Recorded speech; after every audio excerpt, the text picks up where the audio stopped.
We are live. Welcome to Hack Check Studios. RT Bear here, comic book artist supreme, Sir RT Bear. I'm going to have a guest with me today, a very, very special guest. Hold on 1 minute. I'll introduce my guest here.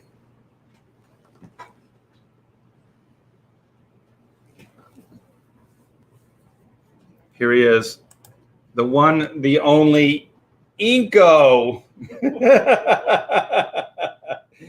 Inko Arrow T-Bear, say hi.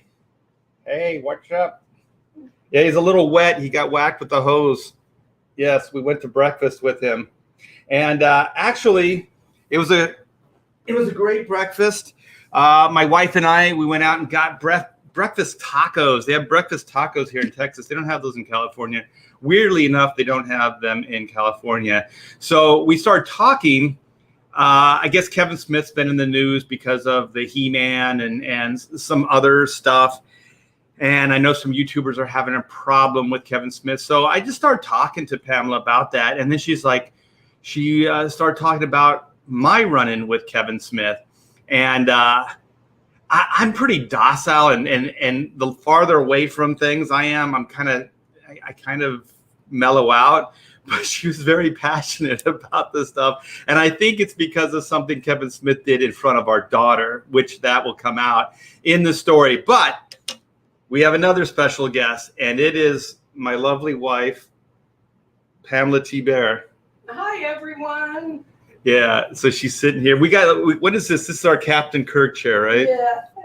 It's very comfy, isn't it? Oh, yes, it's very comfortable. Here, I'm going to move the mic over here. Let me know if you guys can hear her good. She's not too far away, but this is a very directional mic. So. Well, when Art said, "Hey, I should do a podcast on this," and then he's like, "I don't remember this stuff," and I'm like, "Oh, I don't want to go on." Oh yeah. So I'm a whiner. Yeah, so we were. It wasn't only at the restaurant that we were talking, but we came back home and we let Arrow Inko T-Bear like roam the backyard, so he can use the restroom and then come in and hopefully not destroy the house. But when we were out there and you were having your tea and stuff, and you were just remembering everything, and I was like, I don't remember it that well. I said we should do a show, and then you're like, no, I got a million things I have to do today, and then you kept coming up with more stuff, and then I was like, no, you got to do this show with me. And so we got some people in the chat just saying, hello, Mrs. T-Bear. Hi, everyone. Joe Suntag. So let me say hi to everybody. This is kind of our thing. Hey, Frank. We have Shadowhawk. We have Bjorn. What's up? We have the real Steve Dye opposed to the fake Steve Dye. We already saw Joe M. Suntag. We got, Q-Pup, indeedy do. Oh, they're yelling Inko. See, they don't even acknowledge that his name's Arrow. His name is Inko. Well, it does look like, ink.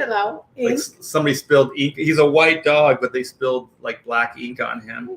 So we got Peyton, the literal pain in my ass. He's the one that's got you know who he is, right? Yeah, you do. Everyone knows who Peyton Holden is. I like it that he gives you a hassle. Yeah, see, that's how women are. Eric, what's up, puppy? Yes, we got Dead Drop opposed to Drop Dead. Hello, Art and Arrow. Oh, Drop Dead. He refers to Inko as Arrow, so that's good. Let's see what Joe says. I used to love Kevin Smith in the 90s and early 2000s. Now it's just sad to see who he is. I think some of these guys become parodies of themselves. Like, I don't think they know how to reinvent themselves. I think they just kind of double down on stuff. And then as they get older, it just becomes kind of sad. We got Unhinged Entertainment. Oh, I like that. Yeah. Unhinged. Yeah, we got Leg Kick. Big supporter. Thank you, Leg Kick, for all the support that you give this channel and my projects. Always appreciate it. Comic Skate is the best. Let's see if we got some new faces. Oh, you guys are all riled up, man. Clerks 1 and 2 and Mallrats were favorites of mine. Now Kevin Smith is just a shill. Ryan Blue Thunder from Down Under. I don't know. I added that. We have Art CS. I got that right. I'm dyslexic, so I really fought with myself to say SC. 6 a.m. Comics morning. And how would you say this, Pamela? Praetor? Praetor? Praetor? Praetor, yeah. 7. A and E's are weird when they're together. When they go walking, what goes talking? When two vowels go walking, the first one does the talking, but that's not always true. Yeah, the English language is a bitch. Oh, that should be my T-shirt. The English language is a bitch. Oh, shit. The chat just dropped. You guys are chiming in. We got Lord Crackhead 33. Crack is whack, so don't glamorize it, Lord. Spike in Madness. Ooh. I borrow ideas. I always add only the good ones. So he only borrows the good ones. Oh yeah, he says it's Praetor. Praetor. Oh. Yeah. Okay. Kevin Hart, what is up? Let's see. Did we cover everybody? Jasper 9. Jasper Plan 9. There were 8 plans before he got the 9th one to work. Okay. All right. So yeah, this is our epic tale of Kevin Smith. So it all started so it was a long dark ago. and stormy night. It was a dark and stormy night, and Kevin Smith was drenched in rain and knocked on the front door. He hadn't eaten in days. He was a stray. We let him in. We fed him. We nursed him back to health. And then he turned on us and bit the hand that fed. No. Wow, that was pretty good, though. That was right off the top of my head. So I get a call from DC Comics, and it was from Dan DiDio. So Dan DiDio was heading up this project. Actually, hold on. I got some of these books here. They're right here. I believe I can fly. All right, this is the book that started this epic journey as the camera shakes. Okay, hold on. Let me put this over here. So Dan DiDio called me up and said, hey, Kevin Smith is doing a follow-up to, was it Widening Gyre 1?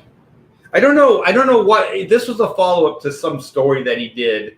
And he was working with Walter Flanagan on pencils. So there's Kevin with his pooch going for the obvious, puppy thing. I would never do that, by the way. I would never use a cute pet for cheap applause. Look at this brilliant Bruce Wayne face. Anyway, so Dan called me and he said, I would like you to work with Kevin Smith and Walter Flanagan. And he said, the real reason we're giving you this call is because it's finishes. Yeah, it's finishes. Is because Cacophony, that's it. Yeah, that was the book. So the first book was Cacophony, and then the follow-up was Widening Gyre. Some people say Gyre, some people said Gyre. I don't know how the proper way to say it is. Soy Smith. And so I said, well, sure. Like, how do you say no to the big boss, at the company? So I said, sure. And it was a Batman project. And I was never like a big Kevin Smith fan, but I always thought that maybe it was an East-West Coast thing. Like the humor was more like East Coast, and I just didn't get it. But there was just something about his humor that I didn't think it was inspired, and I didn't think it was that funny. I think the best movie he ever did was Chasing Amy, just because it actually felt like it was a movie. a story. The other stuff, it just felt kind of disjointed and just weird. But anyway, so I said yes, and then he said, but there's one thing. Kevin is working with Walter Flanagan, and Walter is not a professional penciler. So he said it. He put it right out there. He said, Walter's not a professional penciler, and we know that you can draw, that you're a penciler as well, and that you have been known for, like doing finishes on like Dan Jurgens and Jim Lee and just different people throughout the years. And he said, I think you'd be the perfect fit. You could bring it up to a level that is a professional level. And so I was like, okay. And then he threw a shit. Remember that page rate? He threw a bunch of money at me. And I think the reason he did is because I didn't know how much work was going to be involved. There's going to be a lot of work. And so then I said I would do it. And usually that's it. Like I've never auditioned for a job. I've been asked to audition before. I've even been offered money to audition for a job. And I just say, my work speaks for itself. So if you don't already know what I can do, then I can't help you. I'm not going to audition for it. So I never auditioned for work. It was just a principle thing. And so he said, well, Kevin and Walter want to see what you'll look like over Walter's pencils. And so once again, he threw a bunch of money at me, and he said, all you have to do is one panel. You don't even have to do a whole page, just do one panel. And so Kevin sent me a panel. Kevin and Walter sent me a panel, and they kind of work in conjunction with each other. So I don't really know how much of it is Kevin and how much of it is Walter, but it's usually Kevin that contacted me. It was very rarely Walter. So if there was a problem or there was anything, it was always Kevin. Okay, so I do the audition. I just knocked it out of the ballpark. Like I did so much work on trying to get the anatomy to work, to make it look interesting. And so everybody signed off on it. Okay, so DC signed off on it, Kevin Smith signed off on it, and Walter Flanagan signed off on it. Okay, so it's a done deal. We're moving forward on the project. So I think this was it supposed to be 12 issues? Right. And so this was 6 issues. Okay, so it was supposed to be 12-issue run, so a year worth of work. We only did 6, and then we did 3 more that never saw print. But anyway, the dysfunction it's like dominoes. It just keeps falling apart. And so then I start working on the book, and it's just a lot of work, but I'm getting paid, money, good money. So I don't mind doing it. So I'm doing it, and I'm about maybe 6-8 pages into it. And so then I get a message back from Dan, and Dan said, Kevin wants to contact you. He wants to go over some stuff with you. And so then he does. And the problem he was having, and I guess Walter was too, is that you couldn't see Walter in the pencils anymore. So they were saying that I was obliterating Walter's work. And the thing is, I was doing exactly the same thing that they hired me to do. I wasn't changing anything. I wasn't doing more as I went on. I was doing the same. So they had already signed off on that look. So then, just about then, I don't think DeDito could handle it anymore. So he turned it over to, was it Mike Martz? I think it was Mike Martz became the editor on it. So then, then now I'm dealing with Mike, and Mike's like, just do it. And I'm like, but stylistically, it's not going to look the same. And he said, well, could you go back and rework those pages that you had already done? And they'll give you input on what to do. And I was like, not for free. I put like, this hours, like, 8, 10, 12 hours on some of these pages. And he said, yeah, we'll compensate you. So right from like 8 pages into it, things are starting to not work out. I got to take this.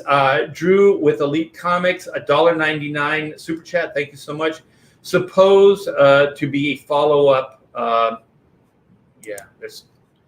I got three issues in the T-Bear vault right now, full issues. You know, what's that, 66 pages, something like that, of work. But anyway, so I reworked the pages. I continue based on this new outline of how I'm supposed to work. And then they keep coming in. Change this, do that, like just really heavy-handed art direction. And most of it is in the form of, we can't see Walter's pencils, right? So then what they ended up doing is they just beat me up so bad that I emailed Dan and I said, Dan, I think they just want me to cover the line. They just want me to be a tracer. Can you dig that? Like coming from Kevin Smith. I almost called this like to be a tracer. And so anyway, I said, well, what should I do? You know, I feel like stylistically, it's just going to be jarring within the same issue. The style's going to be different. And he said, just do it. He said, just cover the line. And I said, but I can't take the same amount of pay. I can't do that. He said, for your hassle, he said, DC will still pay you that full rate. He said, but just do whatever they want you to do. And so I was like, okay. I mean, as far as my integrity, as far as just the quality level of the product, everything, it was just a compromise. It was a complete and utter compromise. But I'm a professional. I said I was going to do the series. I'll do the series. So I did it. It was just, at that point, it was just kind of a cash grab. It was just tracing lines. So anyways, smash cut to San Diego Comic-Con. They're going to do a big push for this book. And do you have any take that was happening at that time? Was that where the Sir stuff started coming into it? Where Kevin was really getting like abusive in emails? I mean, I'll be honest, I very rarely say anything too negative about people because I feel we all have our flaws. You know, I certainly don't walk on water. There was that one time, though. But Kevin Smith, I mean, I watched, you know, his movies and stuff. And when he, in that one movie, said that inkers are just tracers, I thought, how can anybody think this guy is a comic book guy? He doesn't even realize the amount of work and effort and how you have to know art to be a really good inker. Yeah. When I first met Art, I thought what he did was cover lines. And I thought, well, I can do this. So Art made me a copy of some pencils. He gave me ink and a nib and a pen. And he said, here, go at it.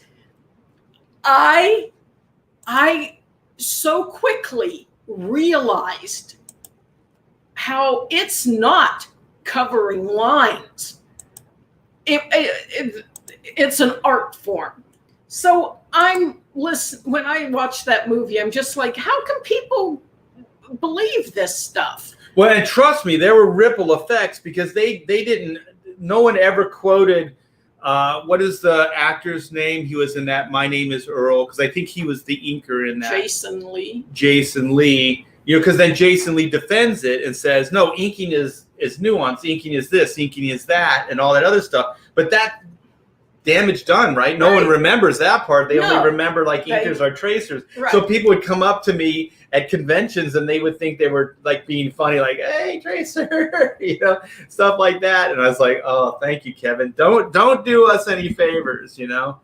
And so keep going. Yeah. Oh, so then, now cut to, you know, what Art is talking about. The San Diego Comic-Con? Right. And you were in a panel. Well, no, we got to back up because there was that email. Oh, yeah, you said something about wanting to get your copies back from DC so that you could sell them.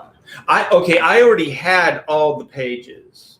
Yeah. So yeah, it was like, how do we divvy up the pages? Because I want to sell them at San Diego. Because I know that Kevin's going to be there, DC's going to have a big push, and that we were going to do a panel together. So I knew that there would be a lot of Kevin Smith fans. Yeah. Right.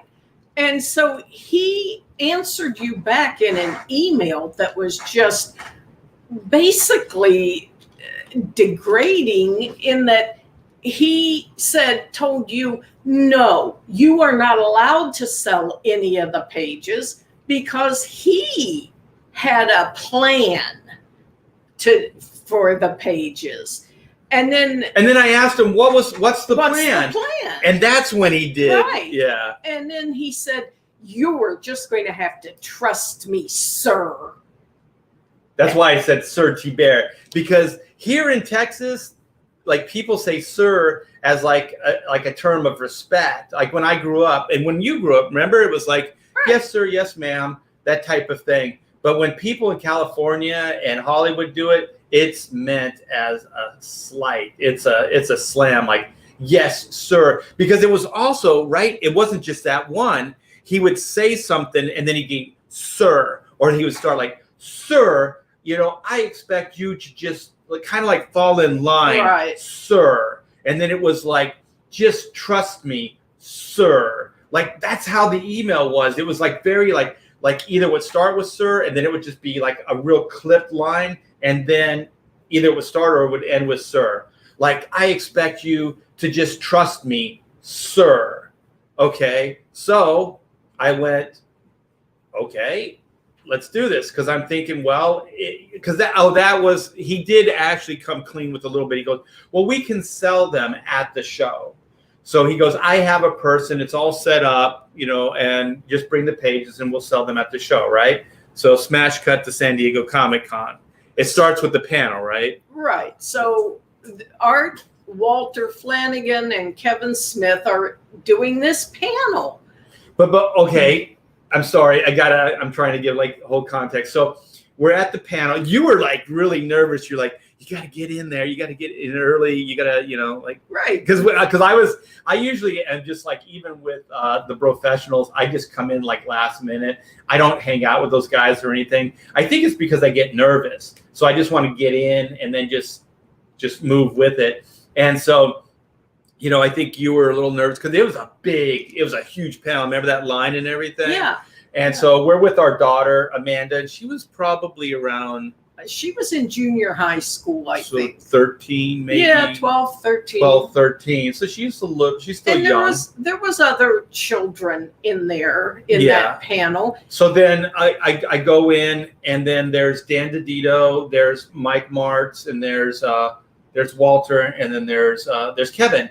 And so then Kevin in front of DiDio said, hey Art, yeah, how you doing? Because he's always like, hey bro, like he's just like one of the guys. He goes, hey man, you want to go out before the panel and blow some ganja? Or I think he said do a bowl.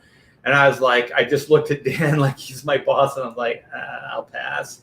But I did think at the time, I was like, well, this would be a cool story if I actually smoked a bowl with Kevin Smith. But then I was like, nah. And so then, Dan's like, hey, you guys, break a leg, do good. And so then we were announced, and then we went up onto the stage, and then, yeah. Okay, so now they're being asked questions, and Kevin Smith would not let anyone else talk. Oh, my God. I mean, even if something was directed at Walter, he fielded all the questions, which I think is rude. Yeah, I remember I had one response. I think somebody asked me in the crowd, like, because it was directed at me, like, what's your favorite Batman? And I said, well, when I was a kid, it was the Adam West Batman. And then Kevin jumped all over me. It's like, that's your favorite Batman? Like that was the worst. And since then, I've heard him just praise the Adam West 66 TV show. But he throws me into the bus in front of the panel, like, really? That's your favorite Batman? And I wasn't even done yet. But according to him, I was done. Yeah. So then everything was laced with profanity. And then he made an anal sex joke. And there was a guy in the crowd, I guess, who had just had enough at that point. And he very calmly tried to get out. He went to the back, and Kevin Smith saw him leaving and just started ripping into this guy and saying horribly profane things to this guy trying to get out the door. Yeah. Well, the guy tripped. He got sad. so nervous, and Kevin Smith was up there laughing, and a lot of the people in the room were laughing at this poor man who had just had enough, it seemed like. So then Amanda, our 13-year-old. Oh, but keep in mind, too, this was all televised, right? This was like some show. There was like 2 cameras, right? So there was boom mics and stuff. Yeah, I don't know what it was for. Oh, maybe the mics, yeah. But so then Amanda leaned over and she said, I'm going to ask a question for Daddy because nobody's getting to talk. Yeah, Walter wasn't saying anything. I wasn't saying anything. And so I said, well, go ahead. So she raised her hand. And when Kevin called on her, she said, I have a question for my daddy. And he said, well, who's your dad? And she goes, Art T. Bear. And then everybody's like, oh, that's cool. And then he said, oh, wow. If I had known your daughter was in the room, I sure wouldn't have made that anal sex joke. And then he dropped an F-bomb right after that. And then it's just like, what is wrong with you? I think he said something like, I'm effing sorry or something like that. And I was like, dude. You know, mean to me. He just seemed crass. Yes, crass for crass's sake. Yeah, he would throw me under the bus. He would throw a 12-year-old kid under the bus for a cheap laugh. Like it was really classless, and it was really disrespectful, especially to somebody you were working with, right? Like I wasn't just some guy off the street. You know, we had a working relationship. I would never do that to anybody. You know, tell a joke at their expense, especially at their kids' expense. Yeah, it was pretty tasteless, and so then. That was like towards the end, right? Yeah, because actually people were just they didn't really see into it. There were a few, but for the majority, people were rustling and you could see them picking up their bags. They were ready to leave. Yeah, it went on. It was like one of the worst panels I've ever been on because you feel just kind of like a dope because you're trying to look like you're interested. You're trying to keep your energy level up.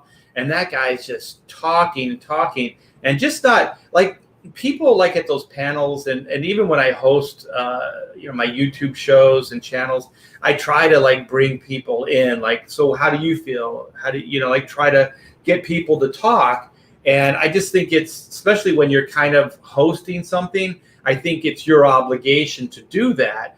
Otherwise, just go up yourself and don't have everybody else with you. Like he should have just done the panel himself.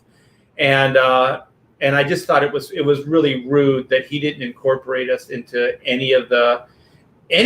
Like he spoke for Walter, like he was saying, like, Walter and I have this, and I think they grew up together or something. And then he was saying something like, we made a pledge, like if one of us make it first, then we're going to help the other one or bring the other one along or whatever. And so that's kind of the Kevin Walter Flanagan relationship where I guess Walter, I don't care, like Walter, I guess had some talent, but I never really saw it. And then Kevin just brought him along for the ride, and just I couldn't do that. Like if just somebody was throwing me a bone, and just like I have too much self-respect. I don't think I could accept that. But anyways, I think Walter was just to be. I don't care. I'll never work with these guys again. I think he was being passive aggressive. Don't you? Like he was going through Kevin. For the notes and Yes. all that stuff. He would complain to Kevin, and Kevin would go to DiDio and then Mike Martz, and it was not a good thing. And like I said, I try not to say too much about people, but I just didn't like him. I don't like, I just don't like how he treated the fans at that. It was weird. Con. Yeah. I just, there was no mutual respect for them, and he let it show.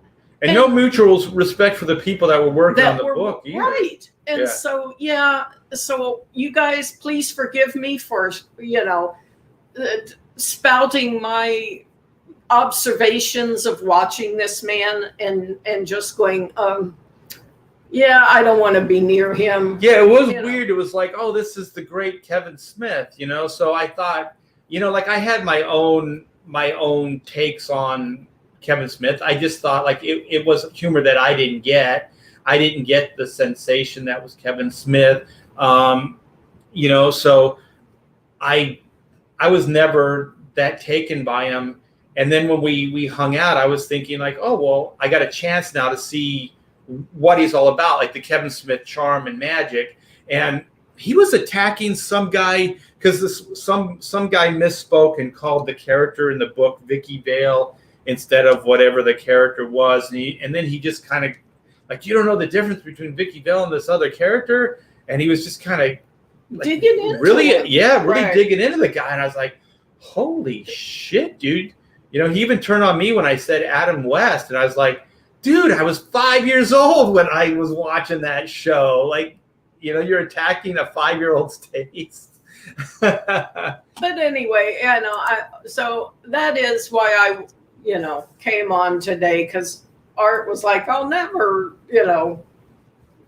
think of this stuff, because Art tries to let this stuff go, where, I'm like a mother bear.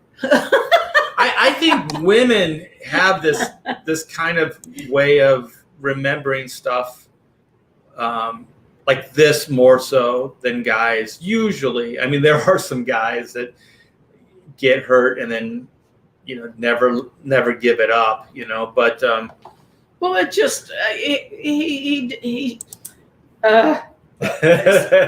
using that kind of language in front of children and being mean to your fan base and the people you work with, I don't think that's a mark of a good person, of a nice person, of a person who goes, wow, look at me, I am so lucky.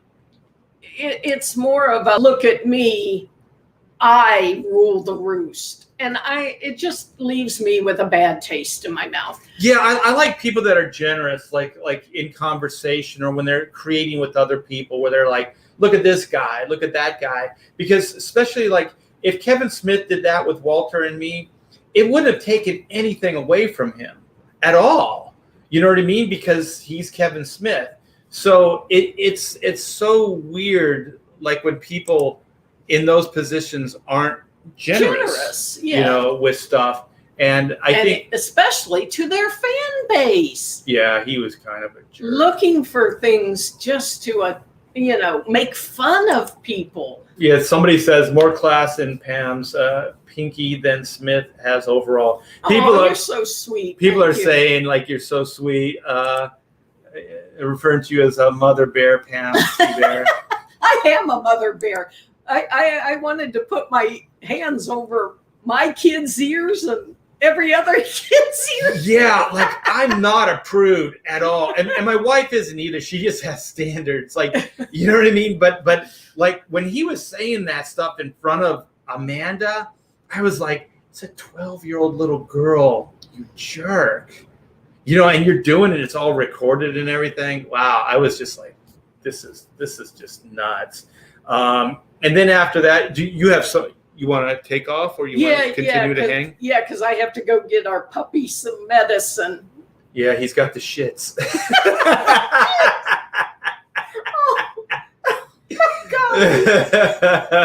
Nothing but class. Wait. Don't go yet. Hello, family. T-Bear. Hope all is well. How is Arrow? Well, Arrow has the shits. Well, I'll turn the camera off so you can exit stage left. Thank you guys for listening to me. Give me a hug. Talk. Yeah. Give me a hug. That was a kiss. Oh yeah. Be safe. Okay. Just bye, everyone. Yeah, just leave him up here. Yeah, I have more, man. It got we had a signing at the DC table as well, so it just kind of keeps going. But this Pamela wasn't around for these the rest of this, and I'm kind of glad. Like she got fired up at breakfast while we were eating our breakfast tacos. Man, it's so good, man. God, it's like they put like the salsa, like Tex-Mex salsa, and egg, like scrambled egg, cheese, onion, bacon, and potato. And actually, I know I talk about Torchy's a lot, but Torchy's has a good one too. They have great salsa. I don't know what it is. It's like, it's not salsa, but it's really, really good. Everybody say goodbye. Did you hear her? She yelled from downstairs. Yeah, she's great. Yeah, Pamela's great. She keeps me honest. She keeps me on the straight and narrow. Wait, where is it? Pam and Art, keep it classy always. I'm not as classy as she is for sure.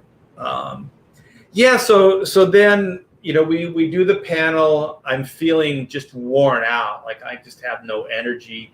Just sat up there for an hour and a half and just didn't do anything.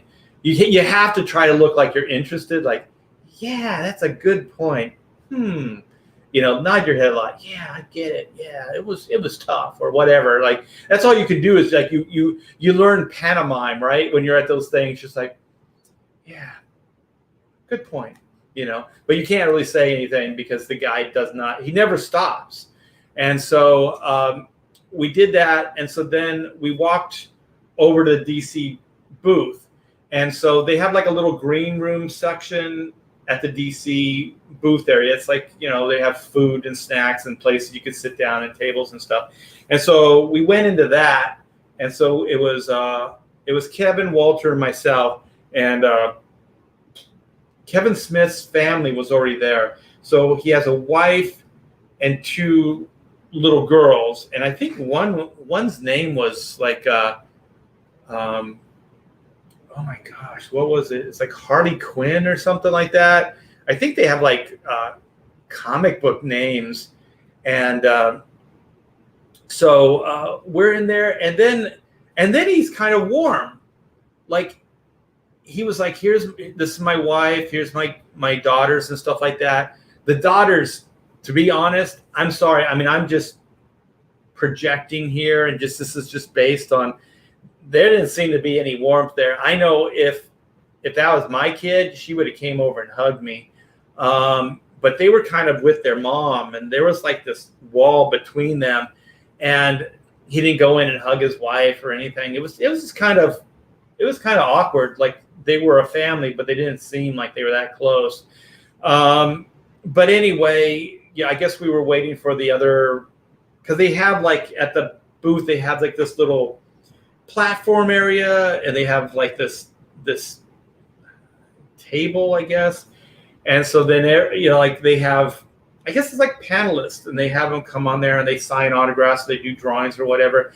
And so they were waiting for them to leave, and then they were going to introduce us, you know, the creative team of Whitening Gyre, Kevin Smith. I don't see my name.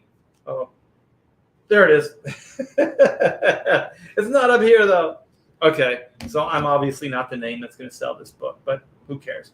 And so, you know, we're announced. We go over there, and it's still kind of, it's Walter, Kevin, and then me, I think. And so I I think that they were going like, hey, Walter, they were asking him to draw stuff and he wouldn't draw for them. And then, by the time they got to me, they were either worn down, like from asking, or if they asked, I just did drawings for them. So I was doing like quick, because the line you have to do really fast. So it's just kind of like a quick profile of Batman. It just makes people happy and it doesn't take that much work. So, I was doing little doodles, and I think they were trying to advise people not to ask later because it was backing up the line.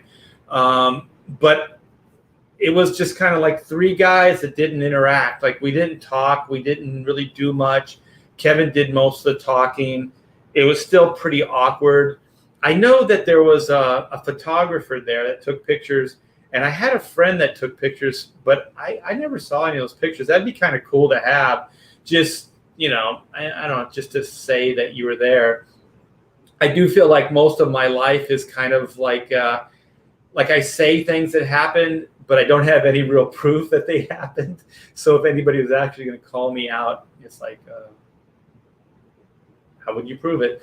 But actually, after that, I started bringing a camera, and with a phone, you have your camera and you can take pictures. So now I take pictures all the time. I think I didn't take pictures in my past because I always thought it was kind of it was a little too uncool, So I was always trying to be the cool guy, and now I just don't really give a shit. So I'll do whatever I want to do. So at the CG Fan Fest, I'm going to take pictures like no one's business, man.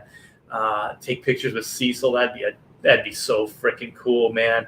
It'd be awesome to get a picture with Ethan, Cecil, and John Malin and myself, like all together. Maybe Kelsey Shannon, like get some of like the early, Comic Skate guys, get them together. If Zach, your boy, is going to be there.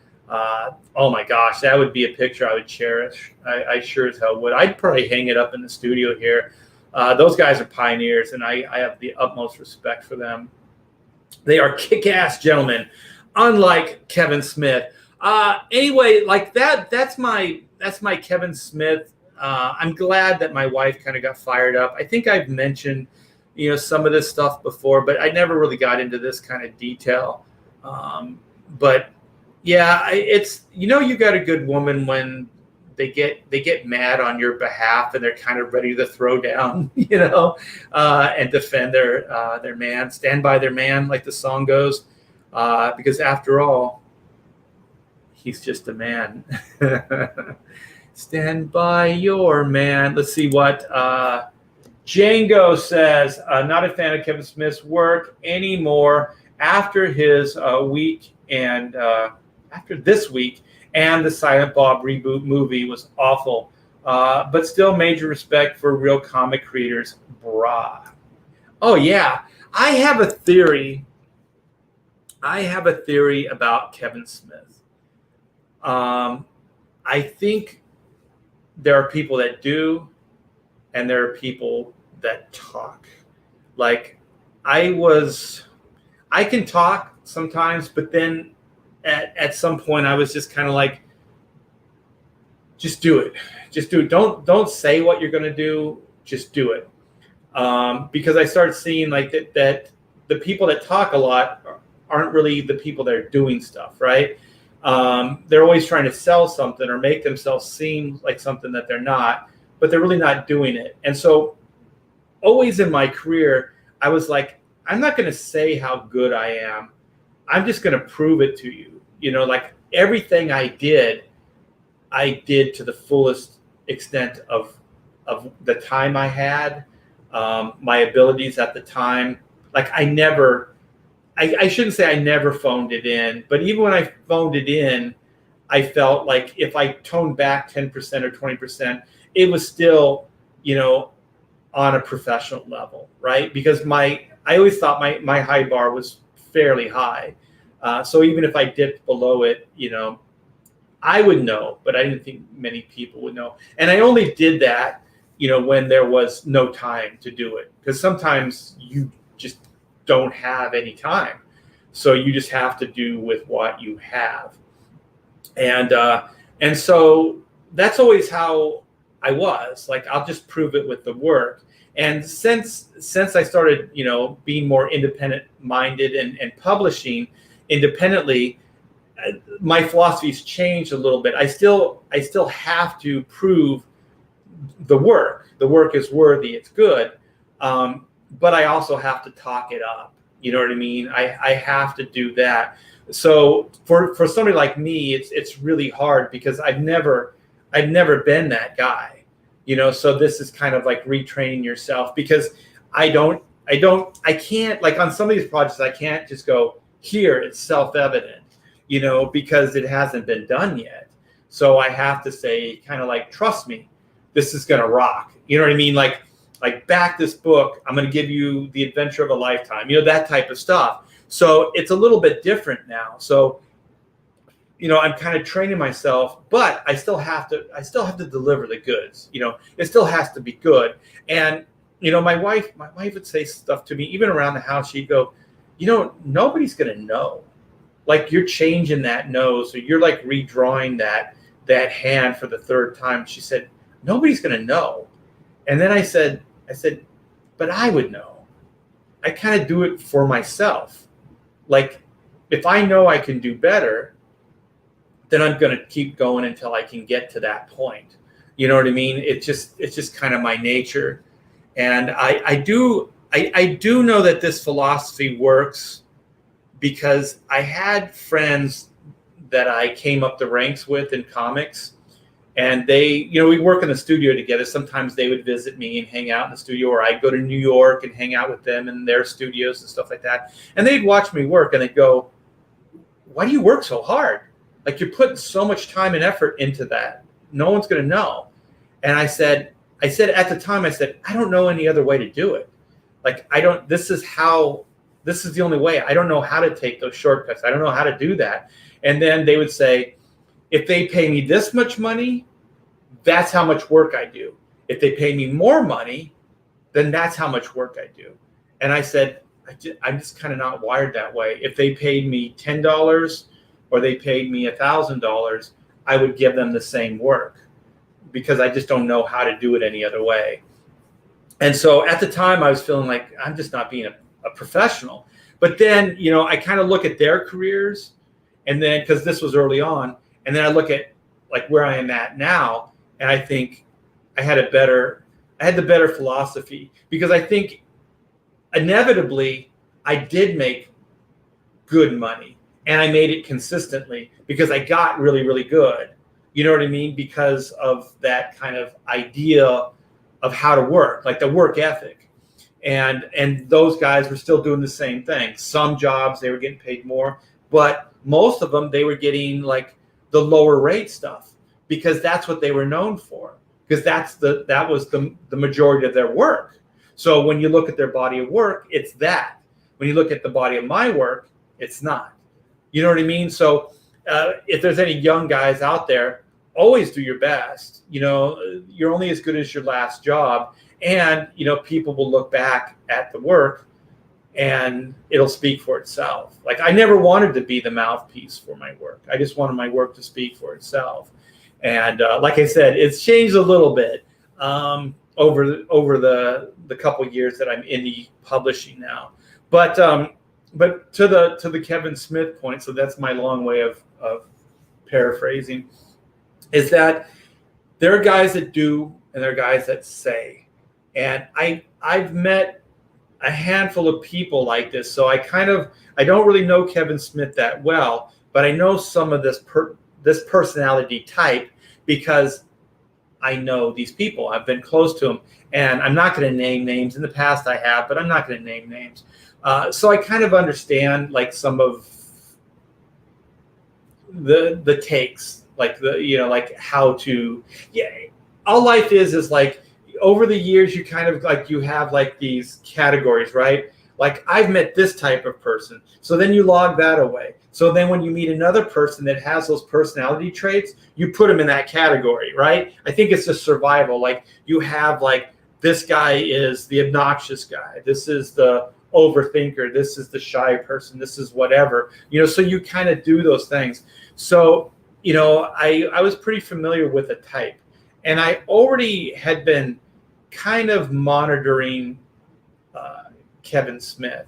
And so one of the early tells for me was what made his career, or what made his career in comic books, which was he was brought in to write the script for the Tim Burton Superman movie with Nicolas Cage.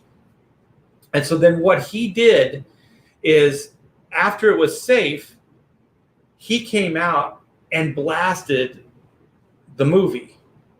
So when you do that, you blast something like that, then it makes it seem like you weren't the cause, right? You weren't part of the problem because you saw all the flaws. So the thing is, he did write the script, he did do these things. So it was kind of like, in a way, he was distancing himself and throwing those guys under the bus at the same time. But what he was doing is he was building street cred in the comic book world. Let me take this. Was that Alien Xenomorph? $1.99. Thank you so much. Sketch Therapy trashes you in anti-CG streams. Well, that's his prerogative. Sometimes he praises me. So it's just a crapshoot with Sketch Therapy. All good, Sketch. I love you, bro. So yeah. So, I was like, okay, so you're the guy. You're the caretaker of Superman. You're the guy that knows good Superman stories. You're like this brilliant guy that understands comics. So he kind of geniusly put himself between comic books and I'm sorry, I'm reading Alien. Thank you, man. I mean, watch your back with Sketch. Yeah, I mean, if you guys don't mind, I don't mind. So, if it gets too crazy, then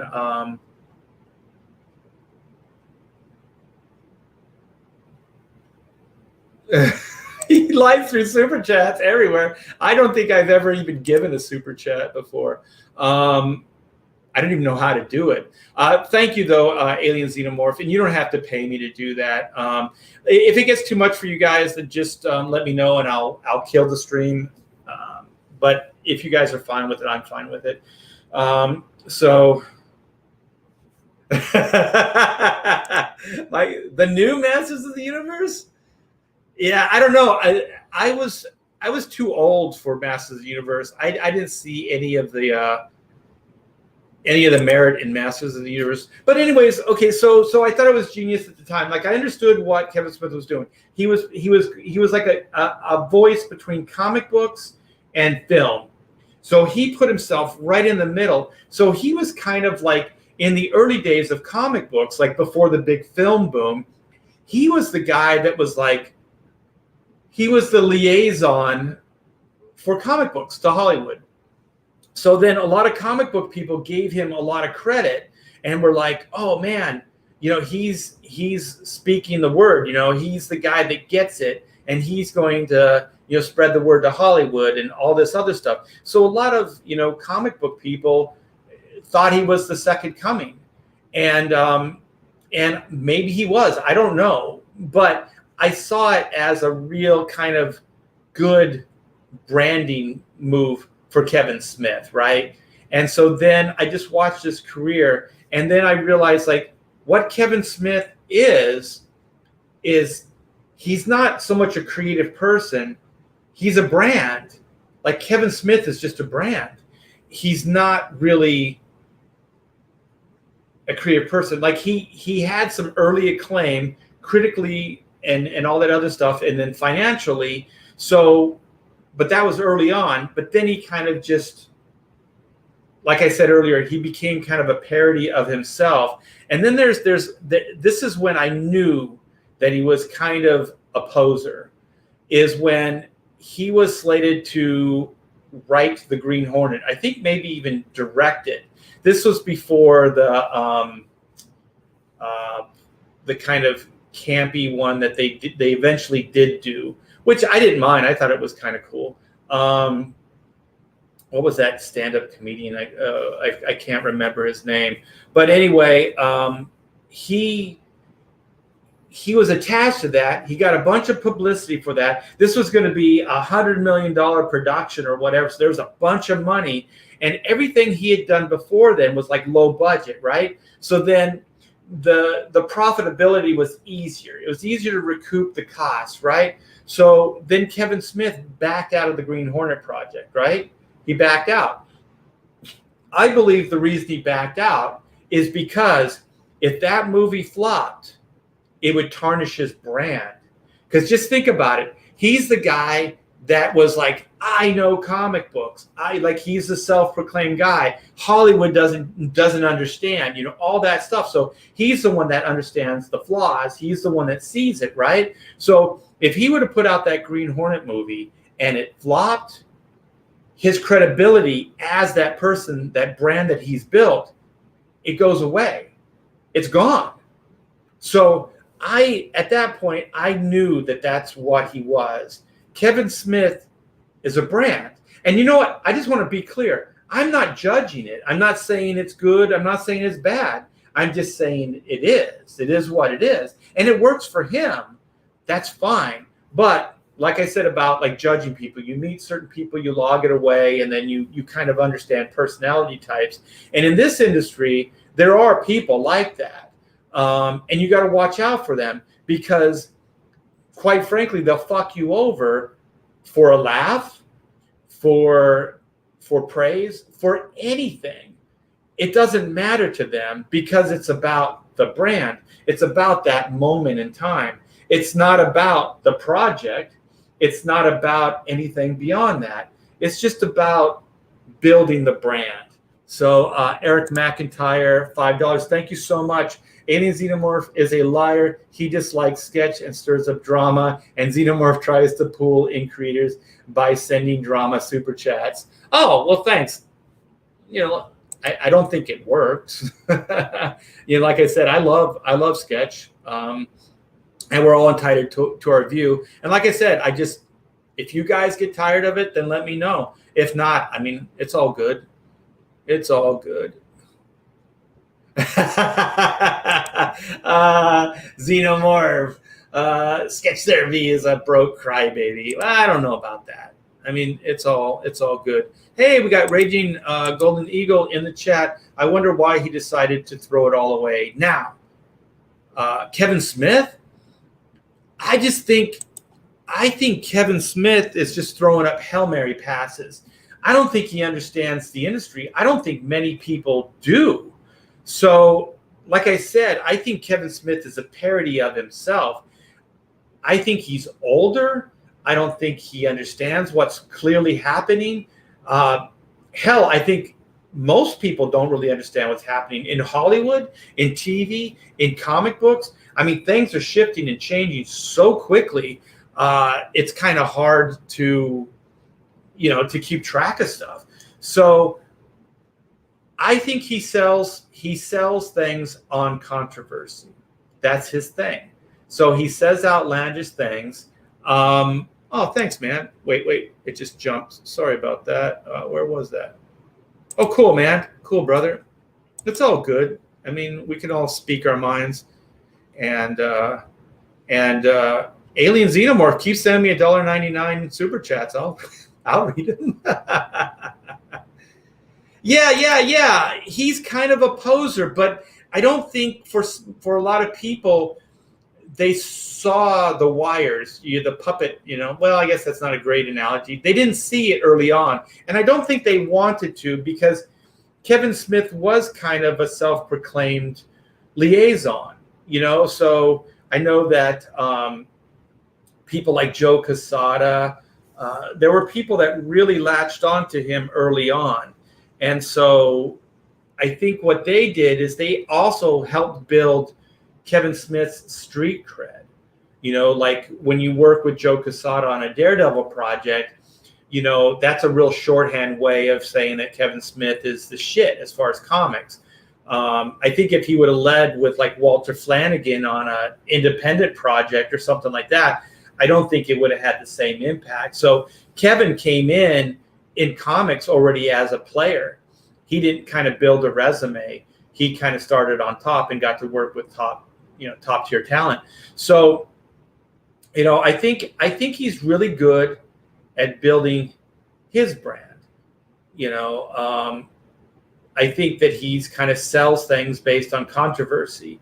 And to be honest, I've been around people like that, and I think sometimes, like, holy shit, my YouTube channel could just soar because I can talk shit. I think about that stuff, but this is the problem with that, is it doesn't just stay there. Like, I could say outlandish shit, get a bunch of controversy points, and get some eyes on my YouTube or whatever it is. But then I have to defend the position, and sometimes, well, a lot of times they just say stuff that it has no integrity. It has no merit. So they say things and then they're forced to defend outlandish shit.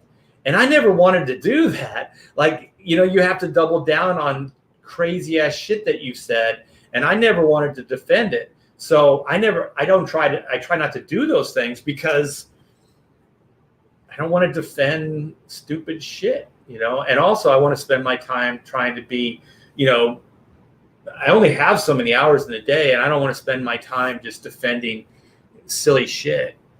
It's just it's not my thing. I want to create stuff. I don't want to just build, a T-Bear brand based on, crazy shit. Kevin Smith is acting like an old washout and wants to cash out while the getting's good. I think he's past the getting. I think, to me, I'm just going to say it. I think he's transparent.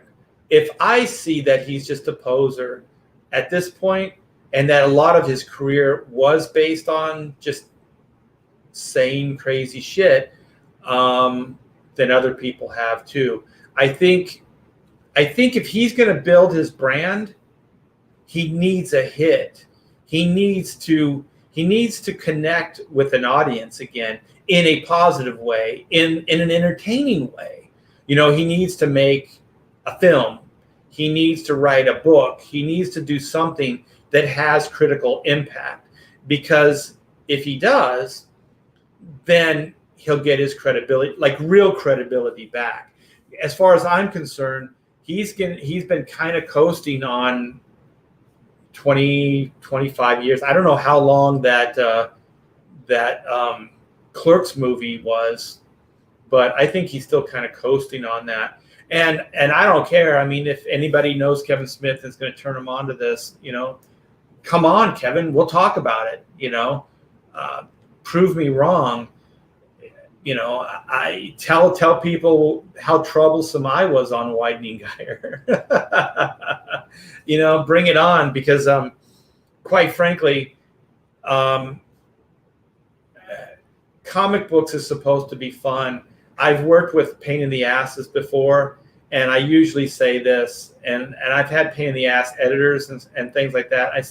I always just come back to, like, listen, I'm not getting paid that much money. And they're like, ugh, like they get all fucking uppity. It's like, I've done advertising work. I've done illustration work. I know what I could get paid. And I know I could get paid 4 times the amount that I'm making right now and do less work. It's just soulless work. It's work I don't want to do. I don't like the lifestyle. I don't like meeting with art directors. I don't like all that stuff.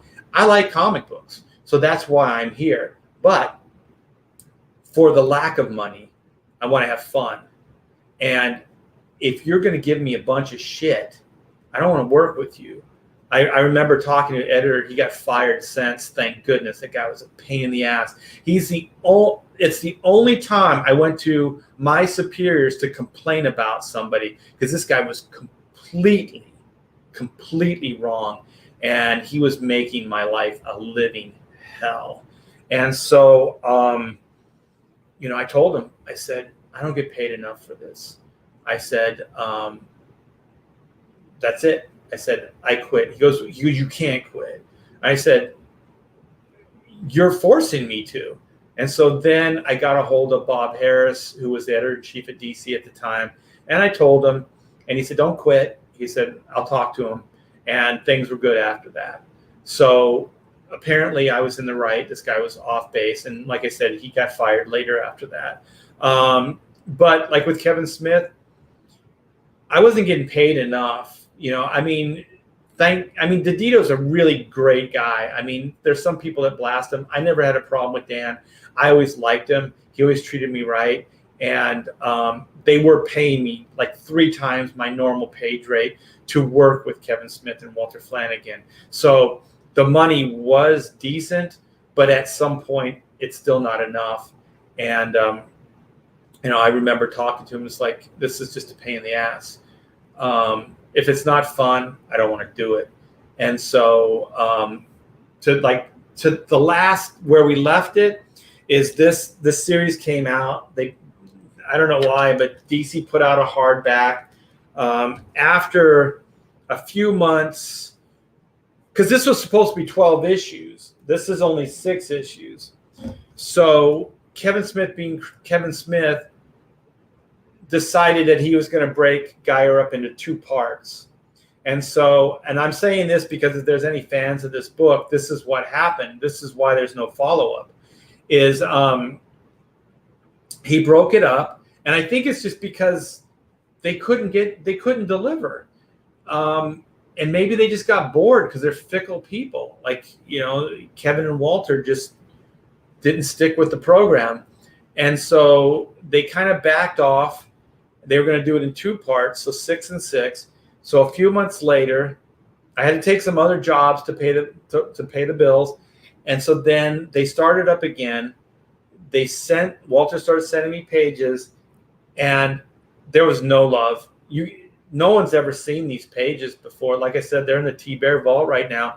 I'm thinking I'm going to sell them at some point because nobody at DC, Kevin, Walter, no one's asked for them. And at this point, I'll just divvy them up, and I'll sell my half of the pages, and then I'll just give Walter his half.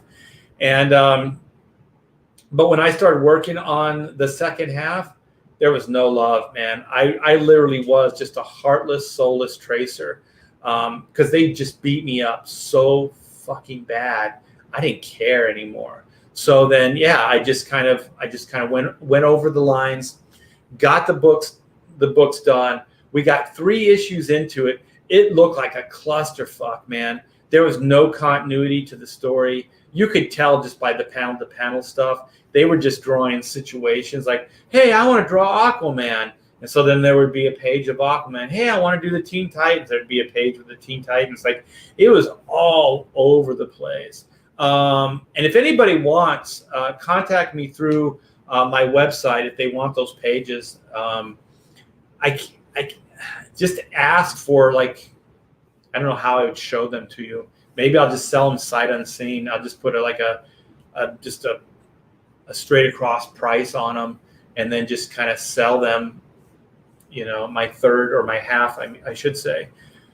Sell them all for the same price and just try to get them into fans' hands. Because I'm not even like faulting anybody that liked Geyer. I tried the best I could, and I think Walter did too. It's just as far as the penciling, Walter is what he is. So anyways, we got three issues into it, and then it just stopped.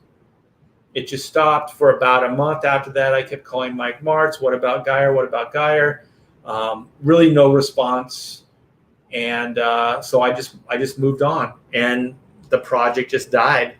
So there's 3 issues just collecting dust right now of Widening Gyre, Kevin Smith and Walter Flanagan's book. So yeah, I might just try to make some money on it. I know as soon as I do that Walter and Kevin will get a hold of me because they'll get all irate. I know they will. They go, "How dare you, sir? Selling pages without our permission," and all that kind of crap. Oh, and by the way, I never finished my thought about the original artwork. That whole Sir thing that Pamela and I were talking about. I'll sell the pages, sir. I'll take care of it, sir. All that stuff. You know what Kevin did? He didn't do anything. He didn't sell one page. He didn't do anything. So there's one thing about trends. When they're hot, jump on them, right? So I had a booth in San Diego. I was selling original artwork. I brought those pages. I had them all priced out, everything. And I didn't sell one page. I didn't sell one page because I kept my word. I kept my word with Kevin. And I took them off the market. Even though people were asking me for them, I took them off the market because he said he could sell them and make us a lot of money. And how dare, that's another thing. It was like, how dare I question him? He said, sir, how dare you question me? Because there were, like I said, that email was a lot of sirs.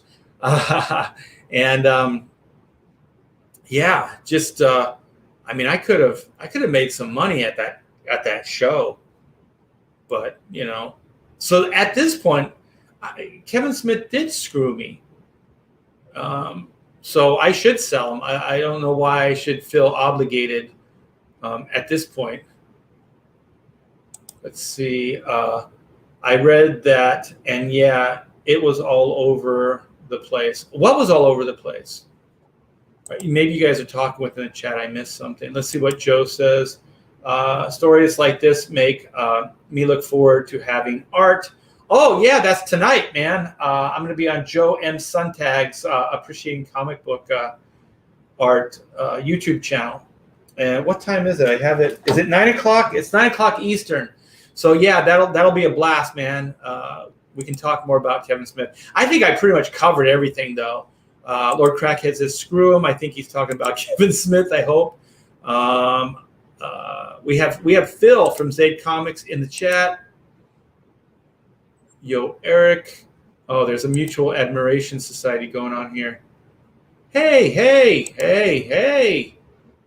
It's like you guys are yelling across the backyard fence. Hey, how you doing? Lovely day. How's the wife? Doing good. How's that youngin' of yours? Let's see. Phil says, Art, do you still have any pages from the published work? Yeah, I do. I don't know if they're up on the site. Quite frankly, I shouldn't say it. I'm not going to say it. I'm not going to say it. Sir, what time does bingo start? Is that an old guy joke?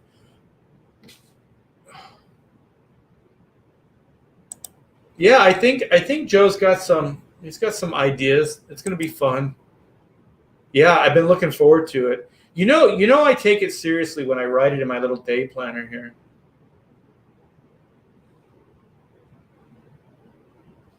Oh, let's see. Joe says, you know how they say "sir" in the military? They say it "cur." I didn't know that. Oh shit! Oh shit! Fire shot! Fire shot! Peyton Holden says Kevin Smith is such a Lou Ferrigno. Hell to the yeah! Yeah, this is like my Lou Ferrigno story.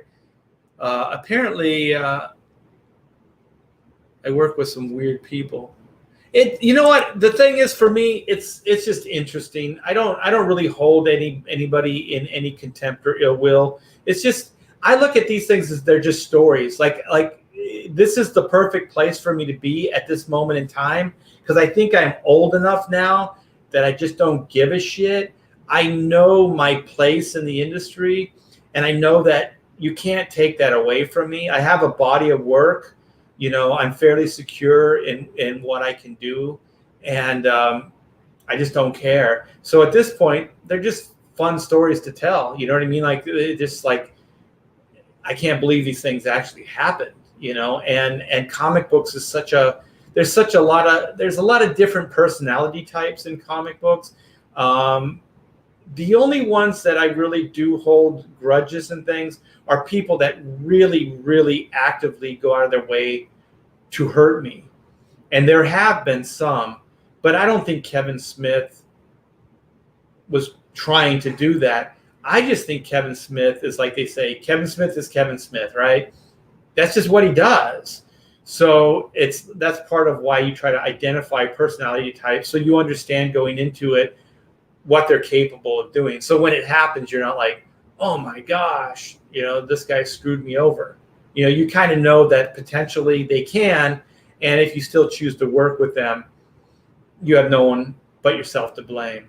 So poor Art, screwed by Kevin Smith. I heard Smith is a bad lay. I don't know where you heard that from. That's pretty weird.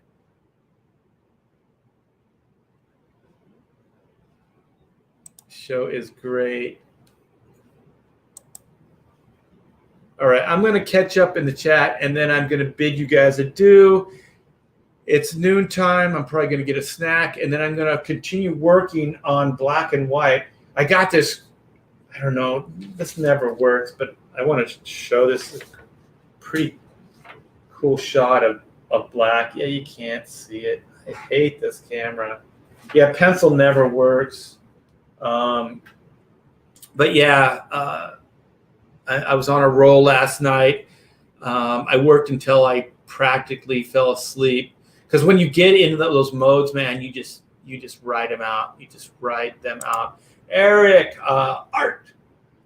Will you have original art for sale with Black and White? Yes, indeed you do. I shall. I might even make volume 1 and maybe some of the original 1994 artwork available in this new campaign. I probably will have to do that because I'm not sure how much of a spoiler I want to put out there, because John Malin, I just kind of dig, like, I like John's business model. It's just not, my instinct doesn't go there, but I understand the merits of it. And I do understand, like, for me, I think it's just kind of a ballsy all or nothing kind of approach, because he doesn't really show artwork going into the campaign. And then he runs the campaign for a month or 2 months, and then he closes it. And I definitely see the merit of that. Like, it's an event, right? If you're going to get the book, you got to get it within that 2 months. So there's no in demand. There's none of that stuff. So, like, that's how he's going to run Godlike. And so if you guys haven't, go sign up for his pre-launch page. It looks pretty interesting, and John delivers the work and the product. So there's part of me that just kind of wants to leave it and make a big reveal. Like John, I think that now he doesn't even put artwork up, like page artwork. Like, he'll put a cover up and maybe some variant stuff, but he doesn't put any sequential stuff up. And I noticed that some of the other comic skaters have as well. I think that, like, what is it? Rainbow the Brute doesn't have any interiors. And there's some stuff like that. And I know that there is interior artwork that's been generated, but I think they just don't want to spoil it. Or if they do it, it's going to be an event, right? Like, here's a page kind of thing. Because I do think there is merit to that. Like, that's kind of like, you know what John's capable of. You've seen his work. So you're just going to have to, like, wait, right? You get the book, boom. It's a complete surprise. Like, you get to enjoy it with fresh eyes. You don't get to, nothing's been kind of spoiled or anything like that. And I remember seeing movies like that or books like that where I had no idea going into it, and I'm just completely blown away. And so there's definitely merit to that. Just give a basic premise, some cover artwork, maybe some work in progress stuff, but then boom, here's the book. It's like seeing it all for the first time. So like I said, I think that's great, but man, that's a really ballsy approach. It's kind of like an all or nothing. So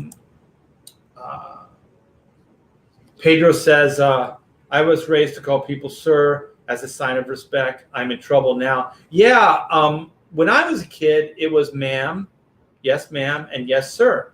But I'm old school. And then somehow, because I always lived in California, I was born and raised, then somehow the last, 10 years, 15 years or whatever, maybe not even that long, it started becoming derogatory. Like, when you say sir, it's contemptuous. So it's like, sir, could you do this, sir? or even thank you, sir. It's kind of derogatory. And I don't know if it's a nationwide thing or if it's just a California thing, because when we moved to Texas, it was kind of off-putting because people would say yes, sir, and then I instantly go to like the California, like, oh my gosh, they're saying sir because I'm old, or they're saying sir because it's like an inside joke, like it's a, it's kind of slamming me in their, in their own personal way, and no, it's not. It's like they're sincere. It is a sign of respect, and so it's a little bit like for Pamela and I, it was kind of like getting over some stuff, and just something like that gives you an insight on the cynicalness in California, like to change the meaning of a very respectful thing that you do to like a derogatory thing. Like, it's just bullshit. And that's just one of the many things why I really like it here in Texas more so than California. Because you don't have to read between the lines. When people say things here, it's what they mean. It's not like everything in California, you got to read between the lines. It's like fucking paranoia to the nth degree. Like, everybody's got to watch their back. Everybody's got to think about, what did he mean by that? All that kind of stuff. And I didn't realize how bad it was until I moved here. And then it's like, it almost feels like this is a bad way of saying it, but like it's naive. Like, people seem, naive is not a good word. Simple is not a good word either. They're just very grounded. They're just very rooted people. It's like there's no pretense. They say what they mean, and they mean what they say. And at this point in my life, I dig it. I like it. So here we go. Here's with the old jokes. Art has some really nice cave paintings on his website. I just don't know how I would mount them on my wall. Shadowhawk, you don't mount them on your wall. They become your wall. You have to tear a wall out and then replace it with a cave wall. So that's why it's really expensive. And I don't really have much of it left because I just don't have a place to store it. Yeah, Hollywood is a pretend world. Yeah, I don't really care for it. I did the Hollywood Shuffle. I romanticized the Hollywood Shuffle for a while. And, excuse me, I think it's because, being raised in California, that's kind of the potential of Hollywood, go make it big in Hollywood or whatever. And the thing is, what's really funny about my career is, how they say New York, if you can make it there, you can make it anywhere. And I actually did go to New York. I stayed there for a few months, cemented my career by doing work, turning it in on time, because that's where Marvel and DC were at the time. They were in New York, and cemented, trustworthiness, I guess. So they trusted me. And so then, I was able to move back to California. But I just think of that song, if you can make it there, you can make it anywhere. And actually that was true. I went there, I made it, and then, I'm still making it in other places, California, Texas, wherever. Let's see what Sketch has to say. Texas conventions, more straightforward. Yeah, the thing is, that's where I started falling in love with Texas, is because when my daughter was about 15, 16, I started doing conventions again. When she was little, I didn't leave the house because I wanted to help, raise her. And I just, quite frankly, I didn't want to be away from her because I liked hanging out with her. And so when she got old enough to travel, and then the word got out that I was doing conventions, the offers came in. And so there's a promoter that lives here in Texas. And so he offered to work as my promoter. And so he could get me per diems, get signing fees and all kinds of stuff. So then I had my per diem. I had my kind of, my whole what do you call that? I guess per diem. Like this is what I want out of it. It's like I want green M&Ms, only. I want like small finger food. I had my little thing. I never went that far. But what I did want is I wanted Amanda to travel with me because I wanted to show her these different places. And so then sometimes I'd ask, can we spend a few extra days there? So like if we went to Kansas City, we could hang out in the city, and so what we did is we started doing a lot of conventions in Texas. And so she was kind of starting to draw herself. So I asked if she could have a table next to mine. And so she did. They said yes. And so she liked to cosplay and stuff like that. So she'd cosplay and then she would draw and things like that. And so we found ourselves coming back to Texas quite a bit. Austin, Houston, Dallas, Brazos Valley, like all kinds of different, like small, big conventions. It didn't matter. And the one thing about Texas is that I found one of the big differences is like the economy here is not effed up. Like the economy here is doing very, very well. So there's one thing about conventions in Texas versus California is if they saw your book, they asked how much, and then they went to their wallet and then they paid you. They didn't try to talk you down. They didn't try to make you feel bad for the price. They didn't say, I'll have to come back for it. I'll check it, I'll look around and see, and then come back. They actually bought things. And it was very, very refreshing to just see people do that. And so then I asked the promoter, I said, this is so different than like California conventions. I said, why is that? He said, the economy here is not stilted. There's money here. People spend money. So they don't dicker about price. They don't do stuff like that. If they see something they want, they buy it. And I was like, oh shit, I like Texas. And then also the fans here, comic book fans, they fed me. They fed me and my daughter. Oh my gosh, my daughter befriended, I think they're still friends, because this girl, she's a cosplayer artist too. She'd come hang out with us, like even if she wasn't doing the convention, and she would bring us brisket. Like she knew all the cool restaurants around here and stuff, and she'd just bring it right to the con, and she wouldn't even ask us. She'd just bring it by, and we trusted her enough, and we would just eat it right there at the table. Just awesome stuff. We had somebody say, you got to try Whataburger, and they went over to Whataburger and they brought us over food, and just great people. And the thing is, like, if this was other places, I might not trust the people, but for some reason I trust the people and I ate the food. I didn't think they were poisoning me or anything. And then, some people would bake us stuff like cookies and things like that. It was really, really cool. And so when my wife really wanted to leave California. She was tired of the politics and just the state is going to hell. Like weekly, monthly, you can see the disintegration of the state, of our area. We lived in like a upward, middle class area. So nice, hill, pretty good sized houses, things like that. And homelessness, violence, breaking into houses, vandalized properties, things like that were happening daily. And so we were just done, and then Gavin Newsom. So when we were looking, I was bringing up Texas. And so then we started looking into it. And you guys in the chat told us about the Woodlands.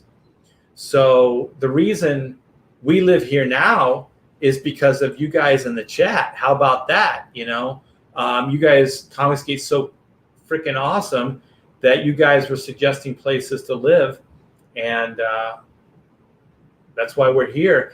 And I kind of I did like Austin, to be quite honest. I like to keep it weird. I like the food trucks everywhere. I liked the vibe. But then, later you kind of hear about the politics, and then you hear that a lot of Californians are moving to Austin, and that then the whole defund the police and stuff like that. And as nice as Austin is, I don't think I'd want to live there. So I also wanted to live somewhere that was green. And so where we're at now is a little bit more south, and it's really green here, and I like it. Yeah, I really do like it. So I know I went off a little bit, but that's the fun thing, talking to you guys. Looking forward to the look of the T-Bear vault. Looking into the T-Bear vault, by the way. As a Californian, did you surf? I did as a kid. Yes, I did. I had a friend that was a big-time surfer guy. He was like your textbook surfer. He had the long blonde hair and everything. So we would ditch school, and it was Huntington Beach. And so Huntington Beach was kind of, at the time, it was more like a surfer beach. It was just like kids hanging out, drinking, partying, having a good time, rock and roll. And so there was an area called the Cliffs. It's since, like, real estate, they built it up and they tried to turn Huntington Beach into like Newport Beach. And if you guys know those areas, like Newport Beach is kind of snobby, snot hole. And so Huntington Beach, which was right next to it, was kind of just like laid back. And it was really like Surf City, which is what it's called. So there's a culture there, like rock and roll surfing, all that type of stuff. So we would ditch and we'd go to the Cliffs and we go surfing. And the reason the Cliffs was cool is because the highway was up here, and then the Cliffs were down there, and there wasn't really a clear path, so you had to walk down these rocks. And the best thing is, you couldn't really see us or the beach from the street. So we were ditching school, and at the time, I don't think they do it anymore, but police would enforce it. They would bring you in if they saw an underage kid like roaming the streets, and it was still school hours. So we were definitely breaking the rules. And we'd go there, we'd have a couple beers, and we would surf, and then we would come home. And he was the whole 9 yards. He had the VW van with the racks and all that other stuff. Yeah, and we had the wetsuits, and we would go and we would surf. And I have to say, I was never that good at it, but I was a strong enough swimmer, and this guy was kind of like my mentor. He was like my Yoda, my surf Yoda. And I do remember there was two scary moments where one, I was standing up. I was just standing up, and then I just crashed it. And the one thing about the waves and the turbulence, it can knock you right down to the ground. Like, sometimes it's so forceful, and sometimes the water is shallow or it's not as deep as you think it is. And man, I went right down to the ground, and I didn't have my wetsuit on. It was summer, so you didn't really need it. And I hit my head, and then it scraped my chest. So I guess there were rocks or sand or whatever, and I just had beef jerky, like side of my head and on my chest. And in salt water, man, that burns. So that was one. And then the other was, we were both out there, and we got caught in a riptide. And if you guys have ever been stuck in one of those things, oh my gosh, it's absolutely frightening. And I think I would have drowned if I didn't have the surfboard, because the surfboard at least keeps you buoyant. So, but I'll explain. So the thing is with a riptide is it keeps pulling you out to sea. It doesn't kind of push you to the shore. So when you're in there, you just kind of keep going back. So when you swim, if you just swim forward right to the beach, you won't move. You'll just kind of be stationary. So, and also if I wasn't with the experienced surfer, I probably just would have been out there till somebody found me. And because you have to swim almost parallel to the shore. So you swim parallel to the shore with kind of cutting in every once in a while, but you can swim a fucking quarter mile. You can swim for a long time. And then every time you stop, you move back. So every inch gained is every inch fought. So it is exhausting, man. It is exhausting. And like I said, if I wasn't on the board, I probably would have drowned because I was exhausted and I wasn't trying to stay above the water. All I had to do is kind of move my arms kind of thing. But man, you can't stop. You can't stop because you'll just kind of either stay there or you'll move back. So it's pretty crazy. Yeah. So I think between that with that guy and later he and I played in rock bands together. So I'd say we were kind of childhood friends, even though he was 3 or 4 years older than me. So I was probably in middle school and he was in high school when we were ditching. Yeah, but he lived across the street. So it was just kind of like one of those, neighbor things. And then we just liked the same thing too. He was a comic book guy. He liked comic books as well. So if you're in Austin, just stay away from the Capitol building. It's a lightning rod for protests and weirdos who don't have jobs. Yeah, I forget where I stayed, but I remember it was a Wizard Con, and I did a show, like a morning show. I think it was called Good Morning Austin, and I did it with Lou Ferrigno. Lou Ferrigno was there as well, and we were promoting a Wizard Con because Wizard would sign people to contracts, and they would pay you to do their shows. And then one of the things is you kind of become like a spokesperson for the show. And so if they have like little PR things and stuff like that, you do them. And so I don't know why they chose me, but they chose me and Lou to go and hang out on that morning show. And the rest is history. So I'm going to wrap this up. You guys have been talking and yammering for a while now. Beware the undertow. Indeed. Yeah, oh my God. It's scary shit, man. It is really scary. No, I've never been to Hawaii. I've been to Maui, and I can never remember that other island. It's like the big island. It's not Maui. Maui's the small one. But it has like a white coral beach. It's pretty big, but I've never been to Hawaii. People told me like, don't go to Hawaii because it's kind of, it's more touristy, with like fakey luau's and stuff like that. And I wanted to do a luau, however you say it, and just see the pig on the spit and all that stuff and see the hula dancers and stuff. But I wanted to do it ironically. I didn't want to do it like, because I knew that those guys, like they were doing it just for touristy things. But I wanted to do it just to experience it, just to do it. But holy shit, those things are expensive. Like I was like, just for a gag, just for shits and giggles, I ain't doing it. No way. I don't want to eat pig that badly. So yeah, I never surfed there. When my wife and I go to vacations, we go to spots where we can just do nothing. Like our lives are so packed with stuff that when we go to the Hawaiian Islands, we just sit on the beach. That's all. We sit and we eat. We lounge, we sit and eat. Anything that takes very little energy, we do. Like we'll walk on the beach and we'll do that stuff. But I don't do shit. I do the Disney parks sometimes. We're going to go to Walt Disney World. My daughter set it all up. It's more or less just an excuse to hang out with her. She's got good experiences with us at the Disney park. So it's kind of a family thing.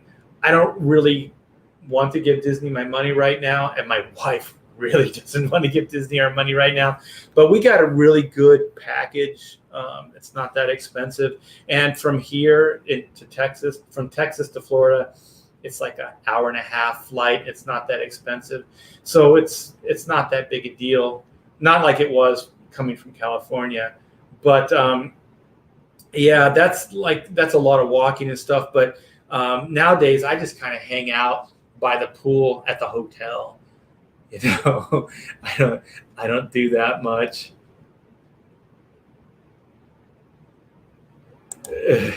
Yeah. Yeah, this guy was kind of cool. I remember growing up, man. He had all the Beach Boy albums and stuff like that. You know, my surfer buddy, the Lou Story. Yes, indeed, the Lou Story. Jasper Plan 9 says went to a Wizard World Austin a couple times. It's pretty shitty con.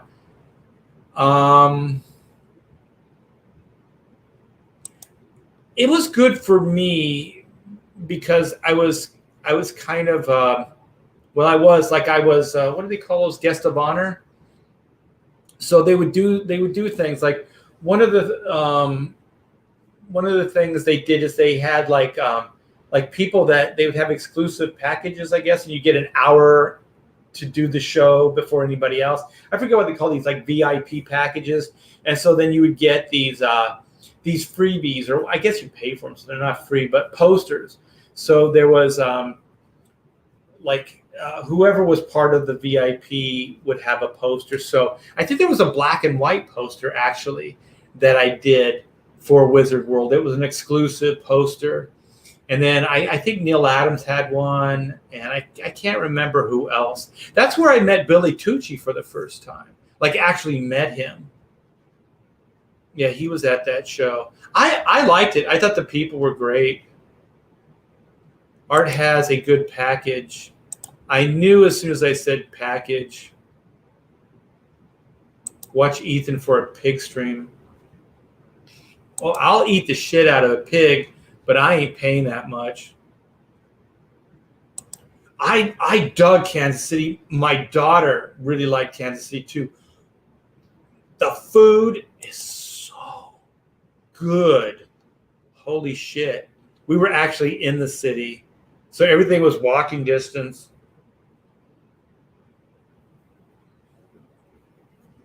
Yeah. No, I did not. Planet Con. I think that's what it was.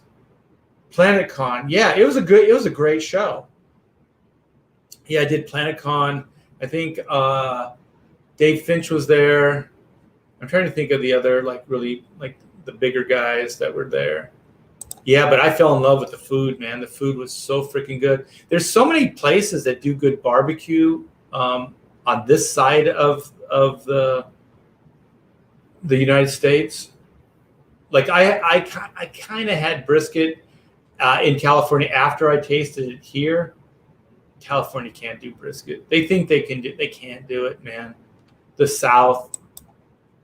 It's okay, Art. Yammer as much as you like. You always are fun to listen to and have good stories and insights. I am sure everyone agrees. Well, I hope. But, just in case, just to be safe, I am going to bid you adieu. Let's see what Joe Bernardo has to say. Did you send out the books from the T-Bear Vault? By the way, does Aaron not like Wizard Cons? I don't know. I think if some people, was it on Professionals? Or was it on Ethan's stream that some people were a little bit outspoken about the Wizard shows? I never had a problem with them. I always did good. I remember even like WonderCon, some people complaining about WonderCon, but I usually do good at shows.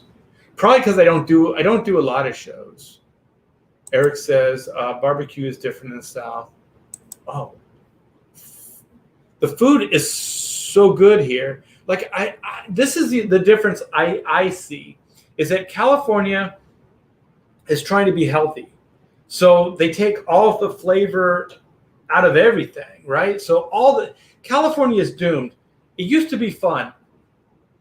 They're going to legislate and they're going to cook all the fun out of California. They're going to regulate the shit out of everything. Nothing's going to be fun anymore. It's going to be just complete and utter bullshit, right? But here, like, people eat well. Every restaurant we go to in the Woodlands is booming. Like in California, like sometimes like these restaurants would have like maybe one or two people here. People go out to eat here. One, the economy is not repressed. And two, the food is freaking good. And so it's perfect here. Yeah, I like it. And Yeah, that's my take on California. Is it's just that they cook there's no flavor in it, because I think everybody's trying to be heart healthy, be healthy, And the thing is, like California's like, oh, we're all healthy and image conscious and all that stuff. I'll tell you, Texas, people look healthier here in the woodlands. I don't know about all Texas, but everybody looks like they're healthy. There's walking paths all over the place. There's bike paths here. There's parks. There's tennis courts. There's basketball courts. There's lakes. There's people fishing out there, kayaking and stuff. Like, there's activities here. People do shit. People are in good shape here. I'm probably in the worst shape, probably because I came from California. But anyway, man, I guess I'm just in a social mood, and I could talk all day. California is doomed. I do believe California is doomed. My daughter lives in Yorba Linda, no, Anaheim. I forget. It's that area around Disneyland. So it's a pretty nice area, right? So Orange County is always slightly nicer, or always was nicer than like LA County and some of like the more like San Bernardino, the more desert climate areas. And so some fucking vandal went in. She lives in a really nice apartment complex. I mean, it's nice. There's pool, there's a gym, it's really, really nice. And so there's a play yard. There's a kids' play yard. So people in an apartment can take their kids out, and so they have like, it's all wood, so they have wooden structures, and they have like little clubhouses, like treehouse type things, and slides and all this stuff. Somebody went in there and burnt the shit down. And the one thing is, like, they used to just have dirt or gravel. Now they do bark, because I think they're trying to be environmentally friendly. So they just grind stuff up, and then kids get to play in bark. It's fire hazard, man. The whole park went up, like the bark, everything, man. It just, like, she showed us a picture. It's all ash. Like, whatever was plastic is melted, just like black melted plastic, and just whatever was metal is there. But it burnt to the ground. The trees, the palm trees, the trees around it, to the ground, man. It's going to take years to put those trees. Those trees were big. It's going to take decades. In California, for trees to get that big, it's going to take decades. This is California, man. They're literally burning their own state down. And like I said, they don't live in a bad area. And this shit's finding their way, to this apartment complex. Who would burn down a kid's park? Who would? Fuck, people are fucked up, man. Yeah, it's just crazy. So yeah, I'll leave you on the on that nice upbeat.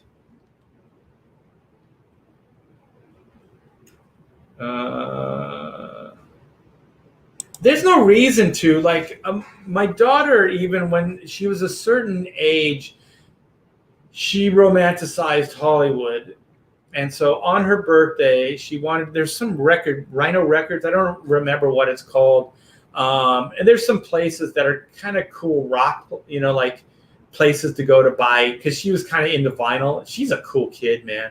She liked, I don't know if she's still into vinyl, but, for her birthday, I bought her a hi-fi, right? I bought her a turntable and, amplifier, all that stuff, cool speaker system. And so she started going through my record collection, and then she wanted her own, of course. And so on her birthday, she wanted to go to Hollywood. So we took her to Hollywood, and we tried, without bursting her bubble completely, we were like, it's really not that cool, man. And so she's like, I want to go. So we took her, we did all the touristy things. There's, what is it called? It's the Guinness Book. They have like a tourist trap there. We went to go see a movie at Grauman's Chinese. Behind the Chinese, there's the theater. There's a mall there now, and it's just a freaking mall. It's just a mall. It's not even like Hollywood oriented. There's a wax museum there. That's just a waste of money. And then there's like maybe a half a mile of strip where there's the actors' names on the sidewalk, and most of them are so old, like she didn't even care. And then it just smells of urine, and there's street people everywhere, and most of the shops are all porn shops, or like, you could buy hookahs and pipes, and just it's pretty disgusting, right? And then there's panhandlers that dress up like Spider-Man and harass you until you pay them. You kind of pay them so they can stop bugging you. And so then we bought her some records and we ate. We found like a nice restaurant and ate, and then came home. And it was a long drive for us because we lived in like Orange County. It's called Corona. But yeah, it was just. I don't think she had a great time. It was just kind of disgusting. So even the touristy areas are bad, and the LA beaches are so congested, like it's not a lot of fun in the summertime.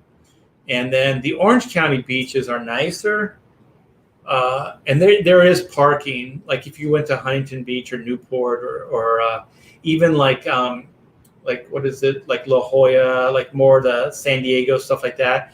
That's better. So I think if you're going to be a tourist and go to California, I'd stay away from LA. The movie studios like Universal Studios, it's not even a real working studio anymore, so it's not that cool. There's Disneyland, that type of thing. It's just, it's really not that cool.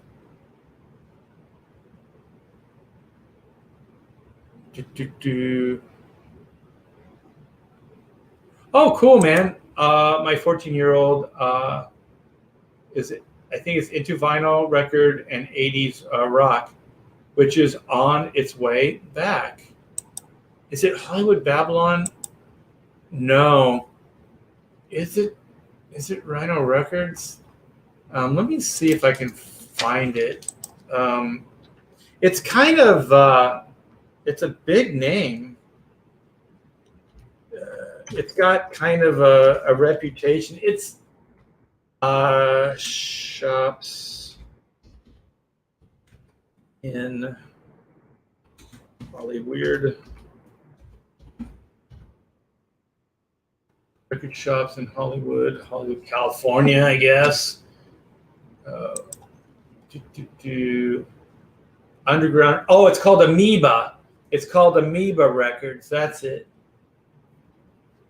Amoeba Records. And the cool thing is they have concerts there too. So I think Ghost. I kind of like that band Ghost, and she really did.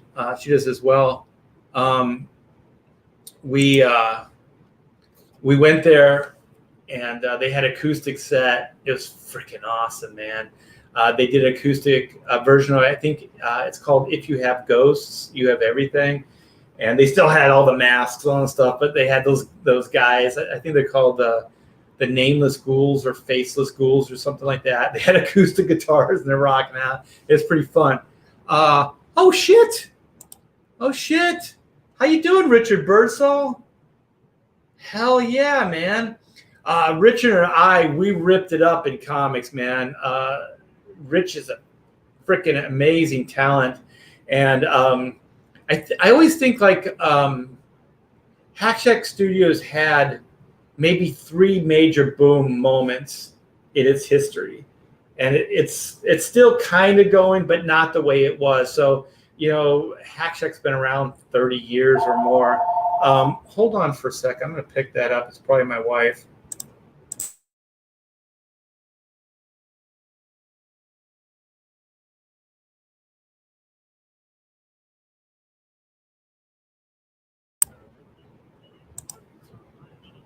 Okay, hold on.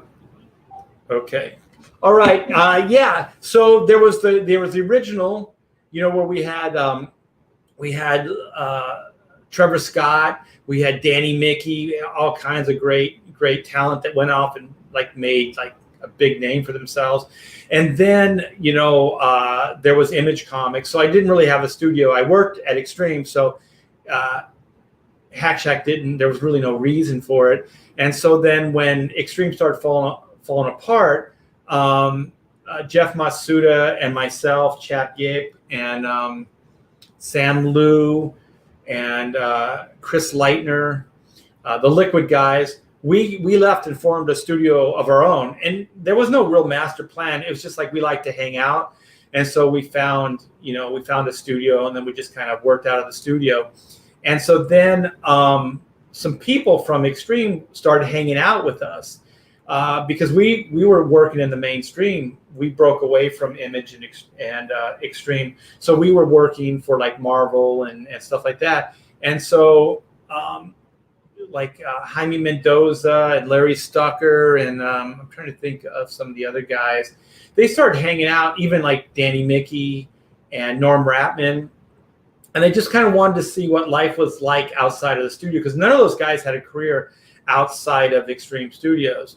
So they just kind of started hanging out. And then I asked some of them that seemed like they weren't getting any work anymore, or they weren't getting work anymore from Extreme. I just said, you want to work here? And so Jaime was the first, and then Larry Stucker. And I was still doing black and white at the time. So Jaime came in and started working with me on black and white. And then Larry was assisting me on some Marvel stuff. And then Jaime eventually did. And then Jaime was so good, I just got him his own book. So he started working on Heroes for Hire and some of the 2099 books and things like that. And so that was kind of the second renaissance. And so then that location, I stayed there, and then other people started coming in. And so then Rich came in, and just really ambitious guy, just really, really driven, got along with them like in a way that, you don't really find people like that in your life. And I mean, it's like one in a million kind of thing. And so we just hit it off, and he was really driven and really ambitious and was willing to work hard. Like this industry is tough. You have to be willing to work your ass off. And he was. And so we just that was like kind of the third wave, because Jaime left. I think he started inking Chris Pacello, which I introduced him to, and it was all cool because I was inking Chris as well. But so Jaime, he was already inking his own books with me, getting full credit. But I was kind of like working as an agent. So I would get these jobs and I would say, how about Jaime for them? So if I couldn't do it, I would recommend, some of the other guys. And so one thing led to another. So then those guys left to do their own thing. I think Jaime wanted to move back to Texas too. He was tired of California. He's a Texas boy. And so then I think that I was kind of at like this kind of rock bottom thing. And then Rich came in and really showed a lot of promise really quickly. And we just built the studio back up. And probably the most productive, we were already kind of working up to that level. But when Rich came in, we were probably the most productive that the studio ever was. And so I think at times we were probably doing 4 to 5 books a month, which meant we were doing more than a book a week. And so Rich was mostly assisting me. And so the whole thing would start like blacks. You'd fill in the black areas, and then you would do backgrounds like straight lines, and you do organics. And then you kind of work your way from like background figures to midground figures to maybe foreground figures. So we had our whole jam down, and he did set things, and then I did set things. So the look of the books were always the same. So no matter what we did together, there was always continuity with the look. Because I think some guys make the mistake, they have assistants, and you can tell because there's just there's a lot of inconsistency with it, because the assistant might do one whole page and then the main guy didn't do anything, and so on and so forth. So there's always that. And the thing is, I think Rich correct me if this is turning into a like epic fucking stream. Correct me if I'm wrong, but I think, oh my gosh, I want to say, my gut says 9 pages. I think we did in one day. And I think it was Dave Finch on, I don't know if it was an Ultimate X-Men book, but one thing is like, I learned how to do this is like when deadlines are like crazy, what you can do is you cut the panels out with a blade. You literally take the 11 by 17 page and you cut the page into pieces. And so then multiple people could work on the page at the same time. So you don't have to wait for a page to get done and then move on. So that's how tight this deadline was. And you guys, I don't like to work this way. I just want to be clear, like this wasn't a choice. And the thing is too, we didn't F up the schedule. It wasn't our fault. We were always on time. We always delivered. I mean, at great cost to freaking our health. Sometimes we were spending nights, there and stuff like that. And so, it was a crazy amount of pages that we got done in one freaking day. Let me see. Richard says, you are too kind. I got to learn from one of the greats. No. I mean, you had, I mean, if somebody's open and really wants to learn, I'll freaking give them the Holy Grail. Like, I don't care. I'll show them all the tricks in the book that I have. Jack is watching. I'll stop dropping F-bombs then. Yeah, Jack, hey, your dad is a really talented inker and storyteller. We did some other stuff. We did the Hollywood Shuffle together, Rich and I. Yes, it was actually more than 9 pages. Holy shit. We killed ourselves to get Finch out by a deadline. Haha, my hand almost fell off. They pushed the deadline up by 2 weeks, I think. Yeah, it was something crazy. Like we almost did half a book in a day.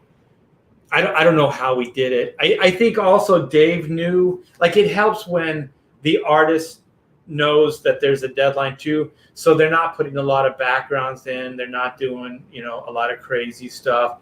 So Jasper 9, he assisted on, I think, most of the Ultimate books. Like I think he came in on the Finch Ultimate X-Men stuff.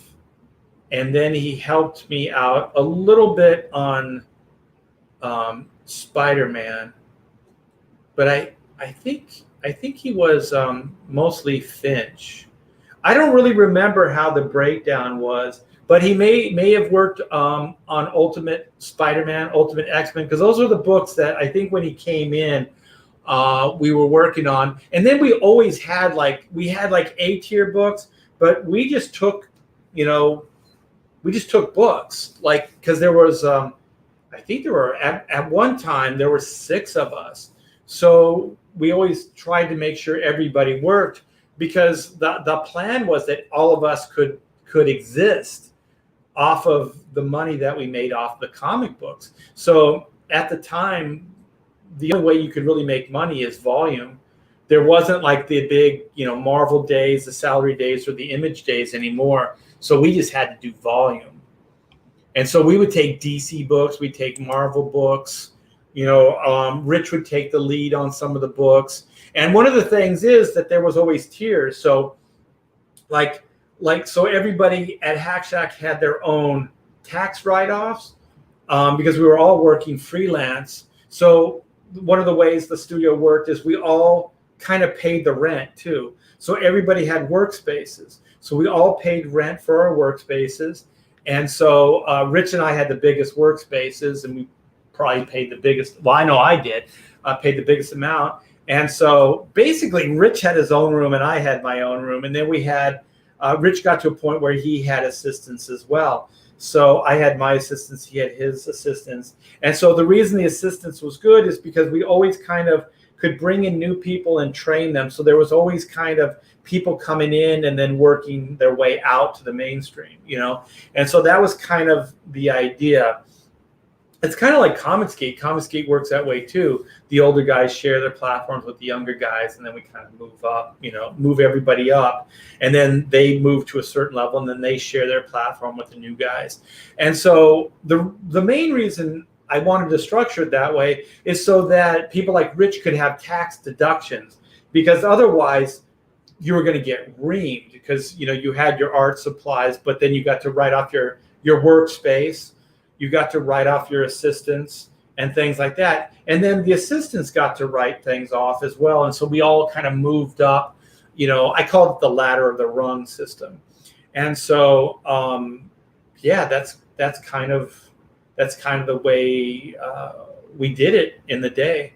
And so there were books that ranged from like Ultimate X-Men, which was the top book, all the way to, I think we were working on like a Demon miniseries with Pop Mon working, as the penciler. And I think that Rich did most of the work on that. I think even after the studio fell apart, Rich came in and helped me on Trinity when, what's his name? Mark Bagley came over to DC. So let's see what Rich says. Yes, it was that. Oh, I read that. So there's people that are interested in how the studio worked. I think Rich and I did some live streams. I don't know if they're archived or not.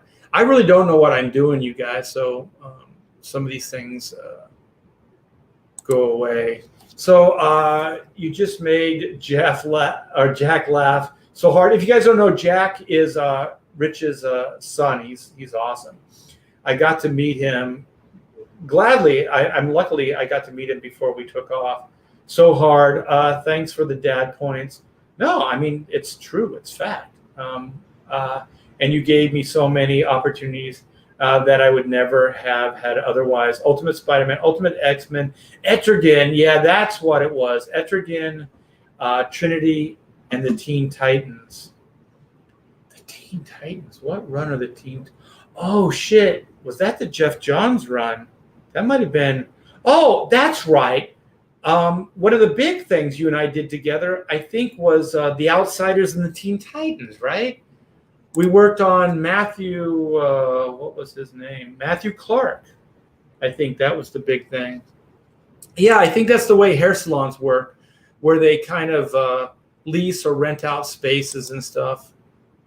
I didn't know that at the time. It was just it was organic. We just kind of made things up as we went along. And the main thing is we were just trying to make a living. You know what I mean? Like the industry was kind of drying up, and there was, it was just kind of take what you can and then just do volumes, but always try to do the best work you can. I mean, perfectionism was definitely what we strived for.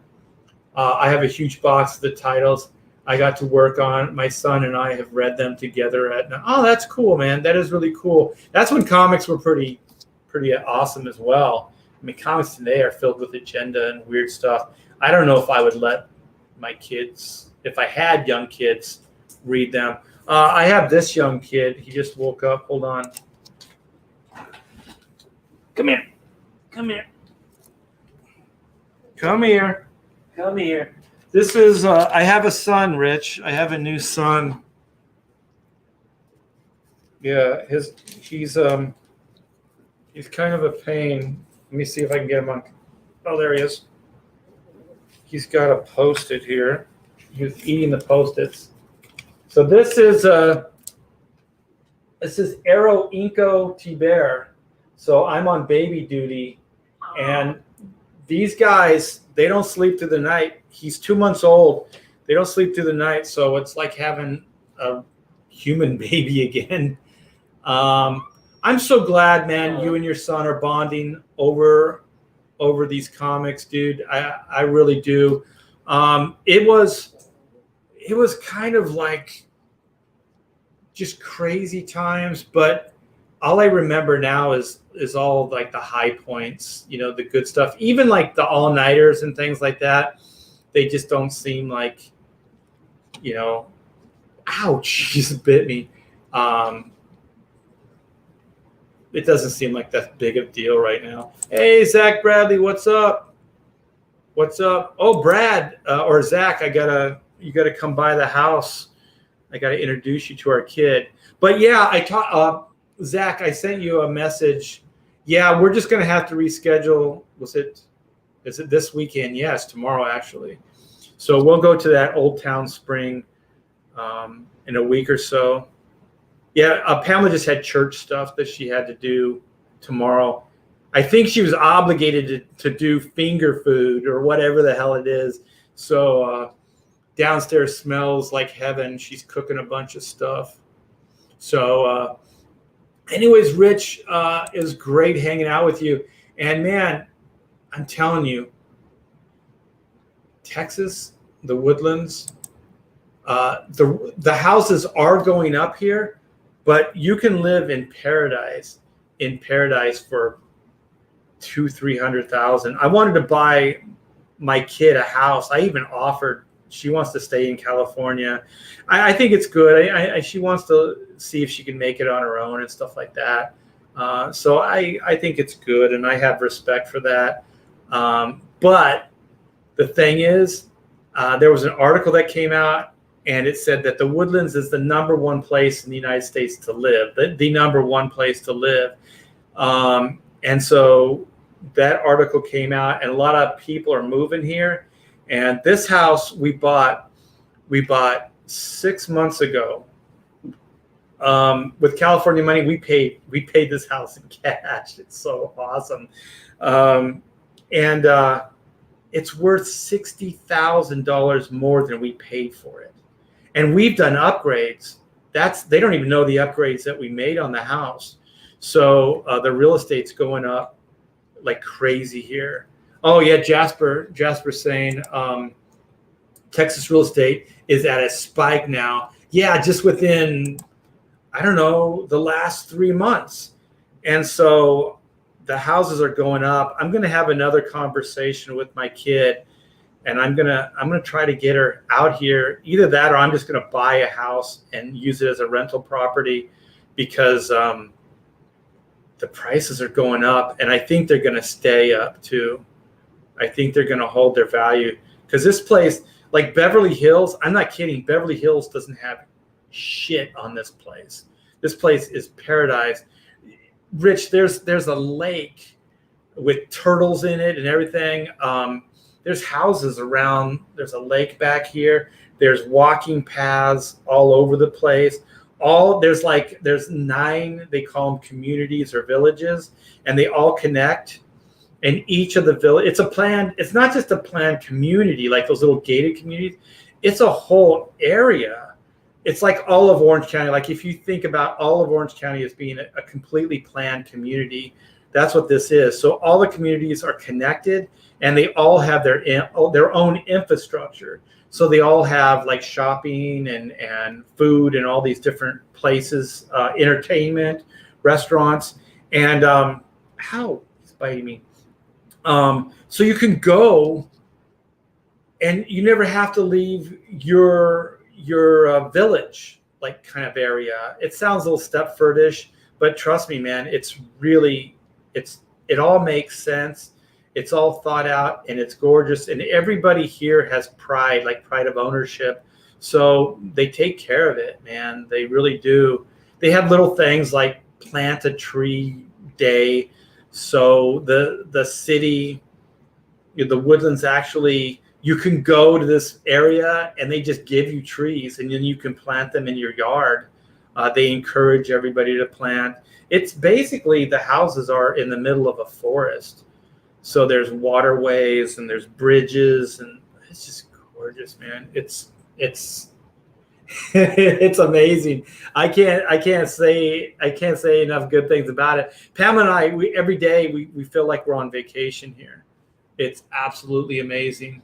So I know your family's there. It's probably really hard to leave, but your California money, go a lot further here. And there's opportunity. I know you're in the medical profession now.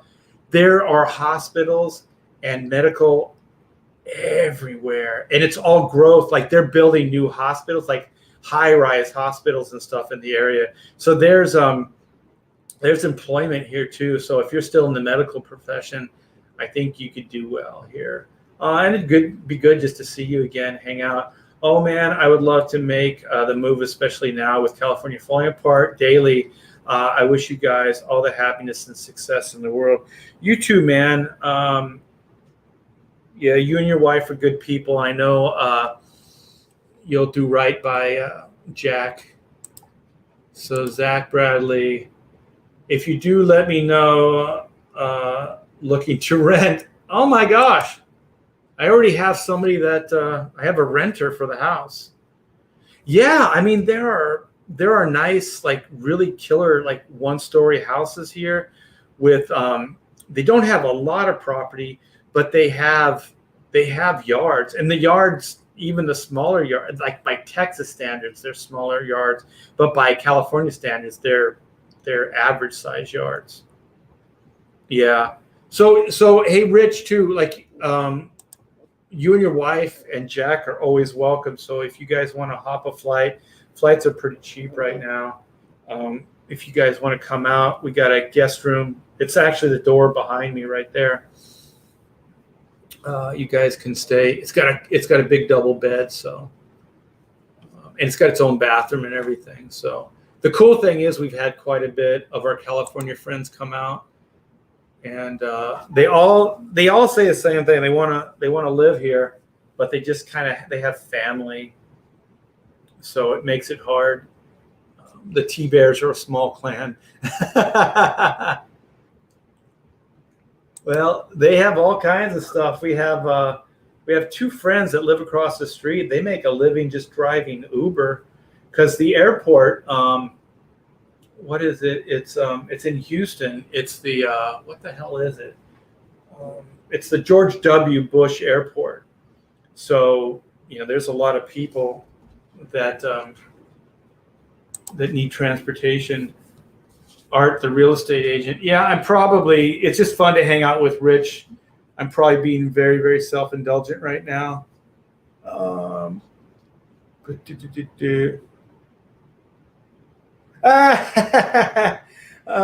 Does pest control spray for commies?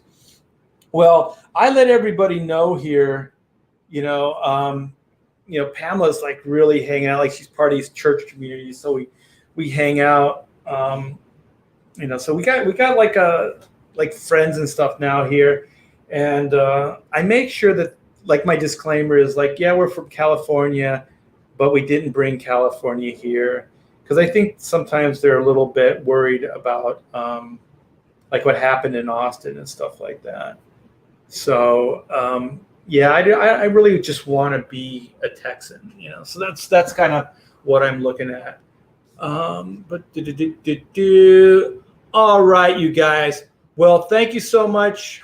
Wear your MAGA hat. There are people wearing MAGA hats out here. It's pretty cool. There are people that drive around with like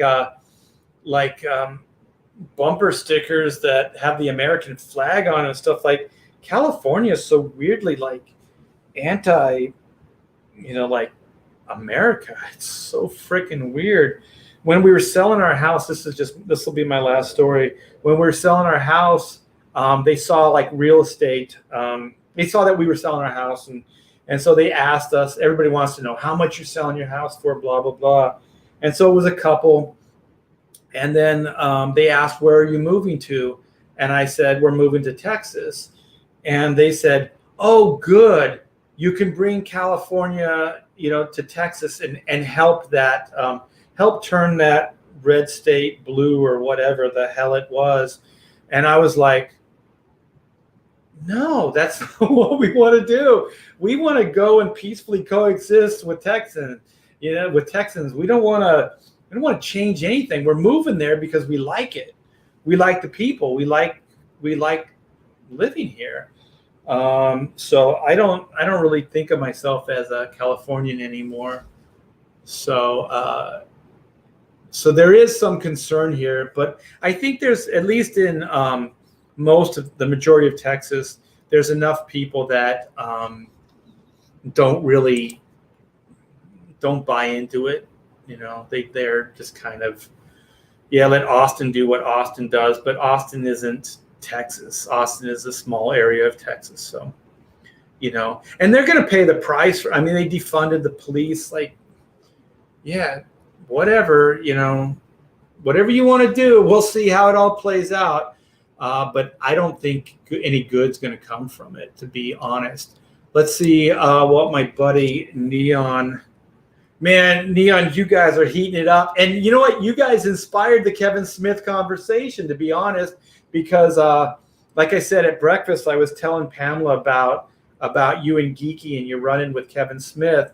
And the dude is he's just kind of a psychopath. And I don't know if you just came in right now, but maybe listen to the beginning part. And Pamela talks about her experiences with Kevin Smith as well. And the nicest I can put it, well, let me read it first. You worked with Kevin Smith. I'm sorry. Did he subvert your expectations? You could say that. But the best way I can put it is that Kevin Smith is a brand, and he looks after his brand, and that's about it. So if anything deviates from his brand, and he thinks he can get some traction from it, he'll deviate, meaning he'll throw you under the bus. Like, he'll throw you under the bus for a cheap laugh, like he did in San Diego Comic-Con. Like, somebody asked me, like, what my favorite Batman was, or what one of my favorite Batman. And I said, Adam West, 66 TV series. I was 5 years old. You know, it was my introduction to all this stuff. And then he goes, Batman, Adam West, that's what you hold up high on your. I go, I was 5. You know, like he's trying to, you know, like take a shot at me right on, you know, in front of, like, I don't know, like 500 people. And the thing is, I've heard him since praise Adam West and praise, you know, the Batman 66 show. And I'm like, why did you do that? You know, that's just so weird. But anyways, like, to get more information, just check out the early stuff. And if you guys don't know, Neon and Geeky Sparkles have kind of a little bit of a riff with Kevin Smith. Kevin Smith's calling them out. And so they cover that on their show. And Clownfish TV is just heating it up, man. It's must-see TV. I watch you guys every freaking day. You are awesome. And, man, I'll tell you, Geeky reminds me of my wife. Like, she gets pretty heated up sometimes, and so does Pamela. I think they're just kind of like the hypocrisy of shit. It just boggles their minds, and they're just like, I've had enough. Like, this needs to stop. Like, the craziness just needs to stop, you know. But just know, yeah, tell Geeky that you guys inspired this live stream, because we were talking this morning, and Pamela's just like, you got to do it. And I said, I don't remember it as well as you do. And because she's just telling me all the crap that Kevin Smith did. And then I said, you got to do this show with me. So she doesn't like to do these live streams, but she did. And my hand's getting all freaking gooey from the freaking dog. Yeah, so go subscribe if you don't know about a Clownfish TV. It's a great show. Yeah, go there, like, subscribe. And those two, they always come from, like, a love of the industry. That's what I don't understand, is, like, when people give them crap, you know, they're always coming from a loving place. Like Comicsgate, I mean, maybe it gets misguided from time to time, but it's always coming from a true love of the art form. So Kevin Smith lied. He-Man died. All right. I know. I'm gonna take you out. I know you got to go to the bathroom. All right. Yeah. So I'm gonna wrap this up. I know I said that about 10 minutes ago, but you guys are just too fun to hang out with, or so much fun to hang out with. All right, you guys, have a wonderful Sunday night. Tonight I'm going to be on Joe Suntag's show at 9 o'clock Eastern time. and we're probably going to talk about more of this nonsense. So very, very cool. Yeah. I thought art was ending 30 minutes ago. Yeah, well, that's the way it goes on this show. Diarrhea of the mouth, like my parents used to say. All right, you guys. So have a wonderful evening and take care.